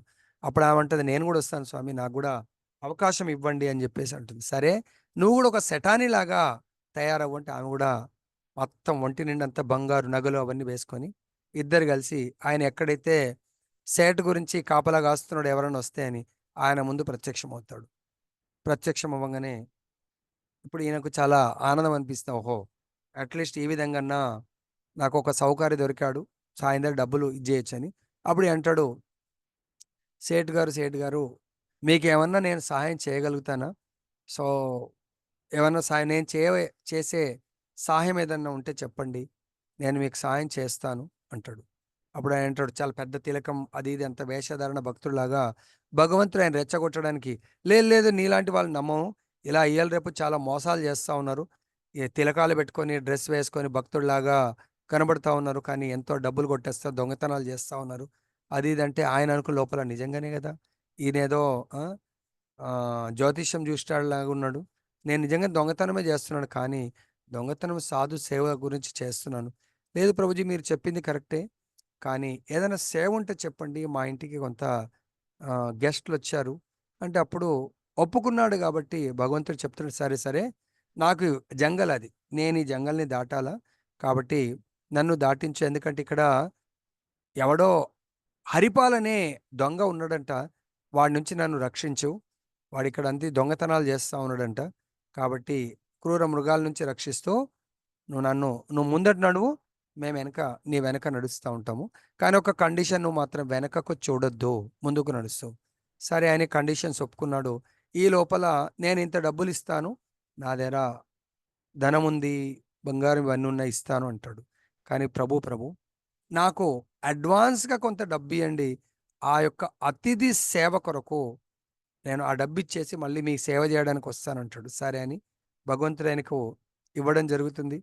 అది తీసుకెళ్ళి తన భార్యకి ఇచ్చేసి సరుకులు ఇచ్చేసి వచ్చేస్తాడు. సో అలా మార్గ మధ్యంలో తీసుకొని వెళ్తూ ఆయనకు అనిపిస్తుంది, అరే నేను ఈ కొంత డబ్బుతో మళ్ళీ రేపటి నుంచి ఎట్లా, నేను వచ్చింది ఒక సేట్ని కంప్లీట్గా దోసేస్తే ఇంకా నేను ఎంతోమంది సాధువులకు సేవ చేయొచ్చు, కాబట్టి ఆ మిడిల్ ఆఫ్ ది జంగల్ తీసుకెళ్ళిన తర్వాత ఆయన ఇంకా వాళ్ళిద్దరిని వెనకకు తిరుగుతాడు. అప్పుడు అరే నిన్ను తిరగొద్దన్నాం కదా అంటే, మీరు తిరిగారా లేదా, తిరుగుమన్నారా లేదా తర్వాత విషయం, నాకు మీ దగ్గర ఉన్న ధనాన్నంతా ఇక్కడ పెట్టండి, లేదంటే నేను మిమ్మల్ని చంపేస్తాను అంటాడు. అప్పుడు తన దగ్గర ఉన్న కండువా పరిచేసి ఆ ద్వారకాధీష్ ఏం చేస్తాడు, ఆయన చెప్పడం వల్ల కట్టె చూపిస్తూ ఉంటే ఇలా వణికిపోతూ ఉంటాడంట భగవంతుడు. అప్పుడు రుక్మిణి అనుకుంటుందంట, అఖిలాండ కోటి బ్రహ్మాండ నాయకుడు, ఆయనను చూస్తేనే లోకాలన్నీ వణికిపోతూ ఉంటాయి, అటువంటిది నా ద్వారకాధీష్ ఈయనకు వణికిపోతున్నాడు ఏంటి అని చెప్పేసి. కానీ అయినా భగవంతుడి లీల ఏముందో చూద్దామని చెప్పేసి ఆమె ఏమనదు. అప్పుడు భగవంతుడు ఆ భక్తుడు చెప్పిన దానికి మొత్తం నగలంతా తీసి పెట్టేస్తాడు. అప్పుడు మళ్ళీ అంటాడు ఆ శటాని, ఏ శటాని నువ్వు కూడా నీ నగలంతా అక్కడ పెట్టేసేయి. అప్పుడు ఆమె కూడా పెట్టేస్తుంది. ఒక రింగ్, చాలా ఇష్టమైన రింగ్ మాత్రం పెట్టదు. అప్పుడు అంటాడు, ఆ రింగ్ కూడా కావాలి, అరే ఇది వెళ్ళదు అంటే నేనే తీస్తా అని చెప్పి ఎప్పుడైతే చేయి పట్టుకొని ఇలా తీయడానికి పోతాడో అప్పుడు ద్వారకాధీశుడు స్వయం ప్రకటితం అవుతాడన్నాడు. తన యొక్క నిజ రూపం తనే స్వయం భగవంతుడిగా ఆయనకు దర్శనమిస్తా అంటే చూడండి, భక్తులని సేవించడానికి కొరకు, అంటే ఇలా దొంగతనం చేయమని కాదు, అంటే భక్తుల సేవ పట్ల ఆయనకు ఎంత శ్రద్ధ ఉంది, సాధుల సేవ. భగవంతుడు అందు గురించే నమో బ్రాహ్మణ్య దేవాయ గో బ్రాహ్మణి తేజ, బ్రాహ్మణులు సాధులు సంతుల యొక్క సేవ అంటే భగవంతుడికి చాలా ప్రాణం. అప్పుడు భగవంతుడు ఎప్పుడైతే ప్రకటితం అవుతాడో ఆ శటాని కూడా రుక్మిణిలాగా అమ్మవారిలాగా ప్రకటితం అవుతుంది.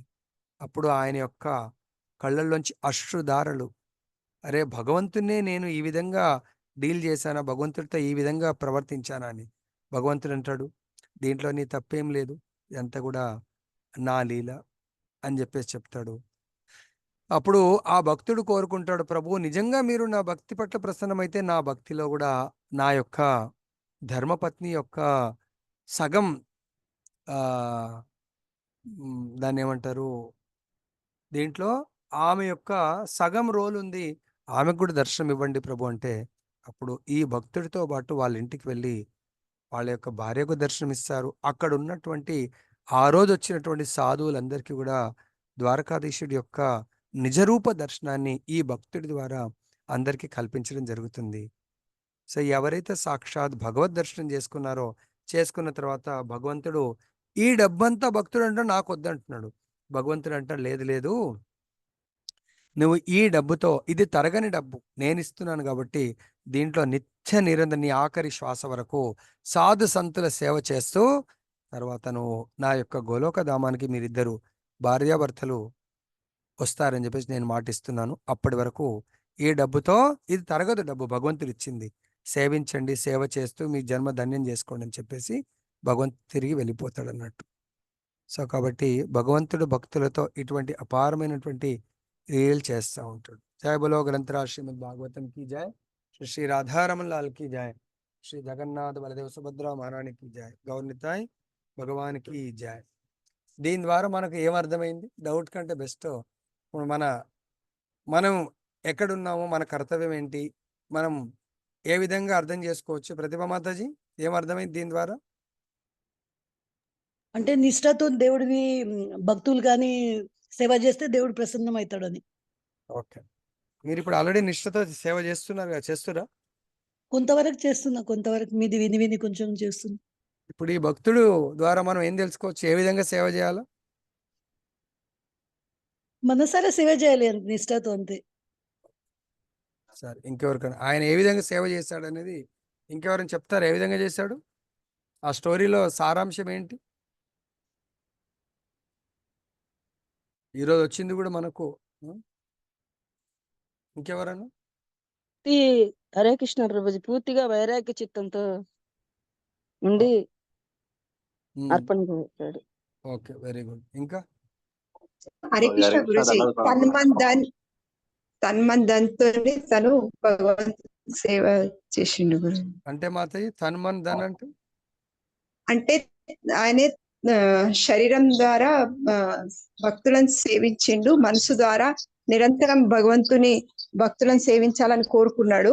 ధనం, ఆయన ఉన్న ఆస్తి పాస్తులను అన్నిటినీ భక్తుల సేవలో పెట్టాడు. ప్లస్ ఒకవేళ ఆస్తి లేకున్నా అని ఆస్తి అంటే సంపాదించుకునే అంటే మార్గాలు అన్వేషించి ఆ ధనంని భగవంతుడి సేవలకు యూజ్ చేసింది గురుజీ. హరే కృష్ణ. సరే మంచిది. దాని ద్వారా ఇప్పుడు మీరు ఏం చేయగలుగుతారు దాంట్లో సారం? మేము కూడా మా ఉన్న ఏదైతే సంపాదన కొంచెం చూసుకోండి, దాని ద్వారా మనసు ద్వారా కూడా భక్తులను సేవించడానికి ఆలోచిస్తాం గురుజీ. ప్లస్ మా శరీరం కూడా భగవంతుని సేవా కార్యక్రమాలనే అంటే మన శరీరాన్ని అంటే సేవలు చేస్తూ ఉంటాం గురుజీ. ప్లస్ మనం ఏదైతే ధనం సంపాదిస్తామో అది కూడా భగవత్ కార్యం, అంటే ఎవరు చేస్తుర్రో సాధువులు వాళ్ళకు మనము ఇవ్వడానికి ప్రయత్నం చేయాలి. Very good. ఇంకెవరు చెప్తాన్నారేంటి? చెప్పండి ప్రభు. నవనీత కృష్ణ ప్రభు. దండది ప్రణాం ప్రభుజీ. ప్రభుజీ, ఆ భక్తుడు అతని యొక్క భౌతికమైనటువంటి స్థితి గురించి ఆలోచించకుండా, అంటే ఈవెన్ ఆయన అంటే చాలా సంపన్నుడిగా మంచి స్థితిలో ఉన్నటువంటి, ఆర్థికంగా మంచి స్థితిలో ఉన్నటువంటి స్థితి నుంచి భక్తుల సేవ కొరకి అంటే దొంగతనం చేసేటువంటి స్థితికి వెళ్ళినప్పటికి కూడా ఆ విధమైనటువంటి పరిస్థితిని ఏం పట్టించుకోకుండా భక్తుల సేవనే లక్ష్యంగా ఉంచుకొని ముందుకెళ్ళాడు ప్రభుజీ. హరే కృష్ణ. దొంగతనం ఎవరి దగ్గర చేశాడు ఆయన? లోబి ఎవరైతే భగవత్ సేవకి వాళ్ళ యొక్క ఐశ్వర్యాన్ని ఉపయోగించారో వాళ్ళ దగ్గర. ప్రభుపాద్ దాని కొరకు, మాతాజీ మీరు మ్యూట్ చేయండి. ప్రభుపాద్ దాని కొరకు మనకి ఎన్ని సౌకర్యాలు కల్పించారు అంటే, మనకు కూడా ఈ ఆధ్యాత్మిక మార్గంలో ఆధ్యాత్మిక ఆచారులు భక్తులు మన డబ్బుని వాళ్ళు దేనికి ఉపయోగించమని చెప్తున్నారు, దేనికి ఉపయోగించేట్టుగా చేస్తున్నారు.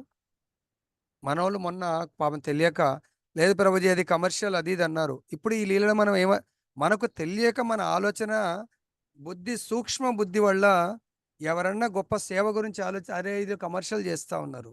నా డబ్బుని భగవంతుడి సేవ కొరకు ఉపయోగించేప్పుడు అది ఏదో విధంగా భగవత్ సేవకు ఉపయోగించడం నిజంగా అది భక్తి అవుతుందా లేకుంటే ఇంకేమన్నా అవుతుందా? భక్తి అవుతుంది ప్రభుజీ. ఈవెన్ ప్రభుపాదుల వారు కూడా చెప్పారు. అంటే నేను విన్నాను ప్రభుజీ ఇంత ముందు చాలా సార్లు విన్నాను ఏంటంటే ప్రభుపాదుల వారు చెప్పారని, అంటే జన్మాష్టమి సమయంలో చాలా ఎక్కువగా డొనేషన్స్ కలెక్షన్ చేయాలి. చేసిన దాంట్లో జన్మాష్టమి కొంత ఖర్చు పెట్టి మిగిలిన దాన్ని తర్వాత ఫ్యూచర్ లో మనం చేసేటువంటి కార్యక్రమాలకి ఖర్చు పెట్టడం కోసం కొంత ఉంచుకోవాలని చెప్పేసి ప్రభుపాదుల వారు చెప్పారనేది విన్నాను ప్రభు. హరి కృష్ణ. ఓకే. సో అది ఇప్పుడు హరే కృష్ణ కొంతమందికి గురుజీ. ఉంటది. చెప్పండి మాతాజీ, దండవత్ ప్రణామ్ గురుజీ. చెప్పండి. యాక్చువల్లీ మా బంధువులందరూ చాలా కాలం నుంచి నేను వాళ్ళని అడుగుతున్నా, దీంట్లో రండి, క్లాసెస్ వినండి, అన్నీ చెప్తున్నా వాళ్ళకి. అందరు బాగా డబ్బులు ఉన్న వాళ్ళు ఉన్నారు, కానీ ఎవరు రావట్లేదు. చాలా దాదాపుగా నేను దీంట్లో వచ్చినప్పటి నుంచి వాళ్ళు వెంబడి పడుతున్నా, కానీ ఎవరు రావట్లేదు. ఇంకా నేను అర్థమైతలేదని లాస్ట్ వాళ్ళతో కొంచెమైనా డబ్బులు తీసుకోవాలని డబ్బులు తీసుకొని డొనేట్ చేస్తాను దీంట్లో. Very nice Mataji. అది ఇప్పుడు మన దాంట్లో కనీసం ద్రవ్యయజ్ఞంలైనా కొంచెం అవును, పాల్గొన్నట్లయితదని. దీని కొరకే మన ఇస్కాన్లో ఏం చేస్తారు తెలుసా? చాలా అంటే నేమ్ ఫేమ్ చాలా మంది మాకు అక్కడ ఏమైనా పేరు ప్రతిష్ట అంటే మాకు గౌరవం ఇచ్చేటువంటిది ఏమైనా ఉంటుందా అంటే వాళ్ళకు కొన్ని పోస్టులు లాగా దానికి ఏదో అధికారి అంటే వాళ్ళకి అది పెట్టేసి అట్లీస్ట్ అలా వాళ్ళని సన్మానం కోరుకుంటా ఉంటారు, కానీ డబ్బులు ఇస్తారు. వితౌట్ సన్మానం డబ్బులు ఇవ్వరు. ప్రభుజీ దీంట్లో 1,00,000 రూపాయలు ఈ సేవకు ఉంటుంది, ఈ సేవ 1,00,000 రూపాయల సేవ ఇచ్చిన వాళ్ళకు ఇగో ఈ ఈ ఈ విధంగా గౌరవిస్తారు. అయితే బాగుంటుంది. ఇంకొక అతను చాలా మినిస్టర్, సార్ మిమ్మల్ని ఇగో ఈ సేవ ఉంది, ఓ 1,00,000 ఇంకేదైనా పెద్దది 5 లక్షలకి ఇది ఉంది సార్, ఓకే 5 లక్షలు ఇస్తా ఉంటాడు. అంటే దాన్ని మనం కమర్షియల్ అనొచ్చా? లేకుంటే ఆయనకు ఆ విధంగా అంటే అటువంటి ఆలోచన విధానం ఉంది కాబట్టి అటువంటి భగవంతుడు ఆయన. లేకుంటే మామూలుగా లేదు సార్, చాలా భక్తి ప్యూరిటీతో ఉండాలా, ఏం సన్మానాలు ఉండవు సార్, కానీ పైసలు ఇవ్వాలా, ఏమున్నది మనకు. ఏదో విధంగా ఆయన కష్టాయితాన్ని భగవంతుడి కార్యంలో పెడితే ఆయనకు అజ్ఞాత సుకృతి అనుకొని జ్ఞాత సుకృతి అనుకొని రావడం జరుగుతూ ఉంది. ఈరోజు మన వాళ్ళు ఇస్కాన్ వాళ్ళు లక్షల మందికి అన్నప్రసాదం అంటే అక్షయపద పెడతా ఉన్నారు. మరి వాళ్ళందరికీ ఆ డబ్బులు ఎక్కడి నుంచి వస్తుంది? ప్రతిభ మాతది చాలా మంది భక్తులు కాని వాళ్ళు బిజినెస్ మ్యాన్ అమౌంట్ ఇస్తున్నారు, ఎంతో మంది చాలా ఇస్తున్నారు. మటుకు డొనేట్ చేస్తున్నారు కదా. దే ఆర్ నాట్ డివోటీస్, అంటే డైరెక్ట్ మనలాగా టెంపుల్కి వచ్చి అన్ని చేసేవాళ్ళు కాదు, కానీ డబ్బులు ఇస్తారు, తీసుకొని వెళ్ళండి అదే. సార్ ఇగో. కానీ వాళ్ళు ఏం చేస్తున్నారు? అది అన్నదానం కాదు, అది ప్రసాద దానం చేస్తున్నారు, ప్రసాద వితరణ. మరి ఏదో విధంగా అది మనం భగవత్ సేవలో వాళ్ళని నియుక్తం చేయాలి. Okay, no problem. వాళ్ళు కథామృతం వింటే వాళ్ళు కూడా తృణాదపి సునీచన స్థితికి వస్తారు. కథామృతం వినలేదు, అట్లీస్ట్ ఆ విధంగా వాళ్ళని భక్తిమయ జీవితంలోకి తీసుకొని రావాలి. కొంతమంది తెలియక అరే వీళ్ళు ఇట్లా చేస్తారు అట్లా చేస్తున్నారు. మరి మన సంపాదన దేనికి ఉపయోగిస్తారు చెప్పండి మాతయ్య? అవును. మీరే అంటారు మీ చుట్టాల దగ్గర, మీ దగ్గర ఉంది, మీ చుట్టాలు అందరి దగ్గర ఉంది, దేనికి ఉపయోగిస్తారు? మీ పిల్లలు కూడా గొప్ప డాక్టర్లు అయినారు, గొప్ప బిజినెస్ అవును. వాళ్ళు. అవును. మరి మీ డబ్బు దేనికి? వాళ్ళ డబ్బు దేనికి? వాళ్ళ డబ్బు వాళ్ళ పిల్లల కొరకు. వాళ్ళ పిల్లల్ని కూడా వాళ్ళకంటే గొప్ప డాక్టర్లు ఇంకో పెద్ద హాస్పిటల్ కడతారు. మీకు హాస్పిటల్ ఉంది, మీ బాబుకు హాస్పిటల్ ఉంది, మీ మనవడికి హాస్పిటల్ ఉంది ఫ్యూచర్. మీ డబ్బు దేనికి? వాళ్ళ డబ్బు దేనికి? వాళ్ళ డబ్బు దేనికి? దేని కొరకు? ఏదన్నా తుఫాన్ వచ్చింది మొత్తం ప్రళయంలో కొట్టుకపోతుంది, దేని కొరకు అండి? మీరు ఇంత కష్టపడి దేని కొరకు? మీ అబ్బాయి దేని కొరకు? మీ మనవడు దేని కొరకు? దేని కొరకు అండి? భగవత్ సేవకు మన సమయం బాగున్నప్పుడు, ఆరోగ్యం బాగున్నప్పుడు భగవంతుడి ఖర్చు పెట్టి ఉంటే మనం నిజమైన ధనాన్ని సంపాదించుకునే వాళ్ళం కదా. అంటే భక్తిలో వచ్చినాక ఇవన్నీ తెలుసుకుంటాం గురుజీ, అంత ముందు తెలియదు కదా. మనం కూడా అందరిలాగా డబ్బులు వెంటనే పడింటాం. ఇప్పుడు కూడా మనం ఏ స్థితిలో ఉన్నాం అనేది అడుగుతున్నా నేను. ఇప్పుడు ఆ కొంచెం better భక్తుడు, స్థితి ఉంది. ఇప్పుడు తెలుస్తుంది కదా అట్లీస్ట్. ఇప్పుడు ఈ లీల ద్వారా భక్తుడు ఏం చేశాడు? సంపూర్ణంగా నాకు ధనం ఎందుకు, మొత్తం అనుకరించమనట్లేదు. నా దగ్గర ఈ కెపాసిటీ ఉంటే, ఇప్పుడు ఎవరు అంబరీష్ ప్రభుజీ ఉన్నాడు, ఆల్బర్ట్ ఫోర్డ్, ఆయన దగ్గర సపోజ్ మన మాయాపూర్ టెంపుల్కు 200 కోట్లు ఇచ్చాడు. ఆయన దగ్గర 2,000 కోట్లు ఉండొచ్చు, 200 కోట్లు ఇచ్చాడు ఆయన. సపోజ్ నా దగ్గర ఓ 1,00,000 రూపాయలు ఉంది, ₹1 ఇస్తే సరిపోతుందా డొనేషన్? సరిపోదు. చెప్పండి, మీరే చెప్పండి. సరిపోదు. ఆయన ఏదో ఒక 1,00,000 రూపాయలు డొనేషన్ ఇస్తే ఆయన ఫ్రెండ్ సర్కిల్ అంతా కూడా 50,000 ఇచ్చేవాళ్ళు. ఆయన 200 కోట్లు ఇస్తే వేరే ఫ్రెండ్ దగ్గరికి పోయి ₹1 కోటి ఏంటి రాసేస్తాడు ఆయన. అంటే ఆయన లెవెల్లో, ఆయన సర్కిల్, ఆయన రిచెస్ట్ పర్సన్లో వన్ ఆఫ్ ద పర్సన్ కాబట్టి. మన హైదరాబాద్ కూడా వచ్చాడు ఒక 10 ఏళ్ల కింద ఎప్పుడో. దాదాపు ప్రతి టెంపుల్కి వెళ్ళి డొనేషన్ ఒక నథింగ్ బట్ ఒక భిక్షాటన చేశాడండి. అంత రిచెస్ట్ పర్సన్. 1000 రూపాయలు ఇచ్చిన వాళ్ళ దగ్గర, అంటే స్టేజ్ మీద చెప్పారు ఈ టెంపుల్ ఇలా కడుతున్నామని. మరి రేపు పొద్దున టెంపుల్ అయిన తర్వాత ఎన్ని లక్షల కోట్ల మంది తరించిపోతారండి ఆ టెంపుల్ చూడడానికి. సైట్ సీన్కి వచ్చిన వాళ్ళు కూడా తరించిపోతారు. మరి అది మనం కమర్షియల్గా ఆలోచిస్తామా? ఏ విధంగా ఆలోచిస్తాం? టెంపుల్ కావాలన్నా వద్దా? ఏమంటారు రాకేష్ ప్రభుజీ? టెంపుల్ కావాలన్నా వద్దా? అది వైదిక్ ప్లానెటోరియం అది. మరి అడగకపోతే నడుస్తుందా? అక్కడ ఎంతమందికి ప్రసాద వితరణ జరుగుతూ ఉంటుంది, మరి దానికి ఎట్లా? మరి అంటే ఒక మంచి కార్యం, భగవత్ కార్యానికి ఆలోచించే వాళ్ళు ఆలోచిస్తూ ఉంటారు. దాని వెనుక ఉన్నది ఏంది అనేది, అక్కడ ఉన్నది ప్యూరిటీ, ప్రతి ఒక్కరిని ఉద్ధరించాలని. ఓకే, ఈ లీల ద్వారా మరి ఎంతమందికి ఏం అర్థమైందో తెలియదు. ఓకే, సో ఇంకా మన సందేహాలు ఉంటే ఓకే, లేదంటే చదివించండి. ప్రమీలాదేవి మరి మీరు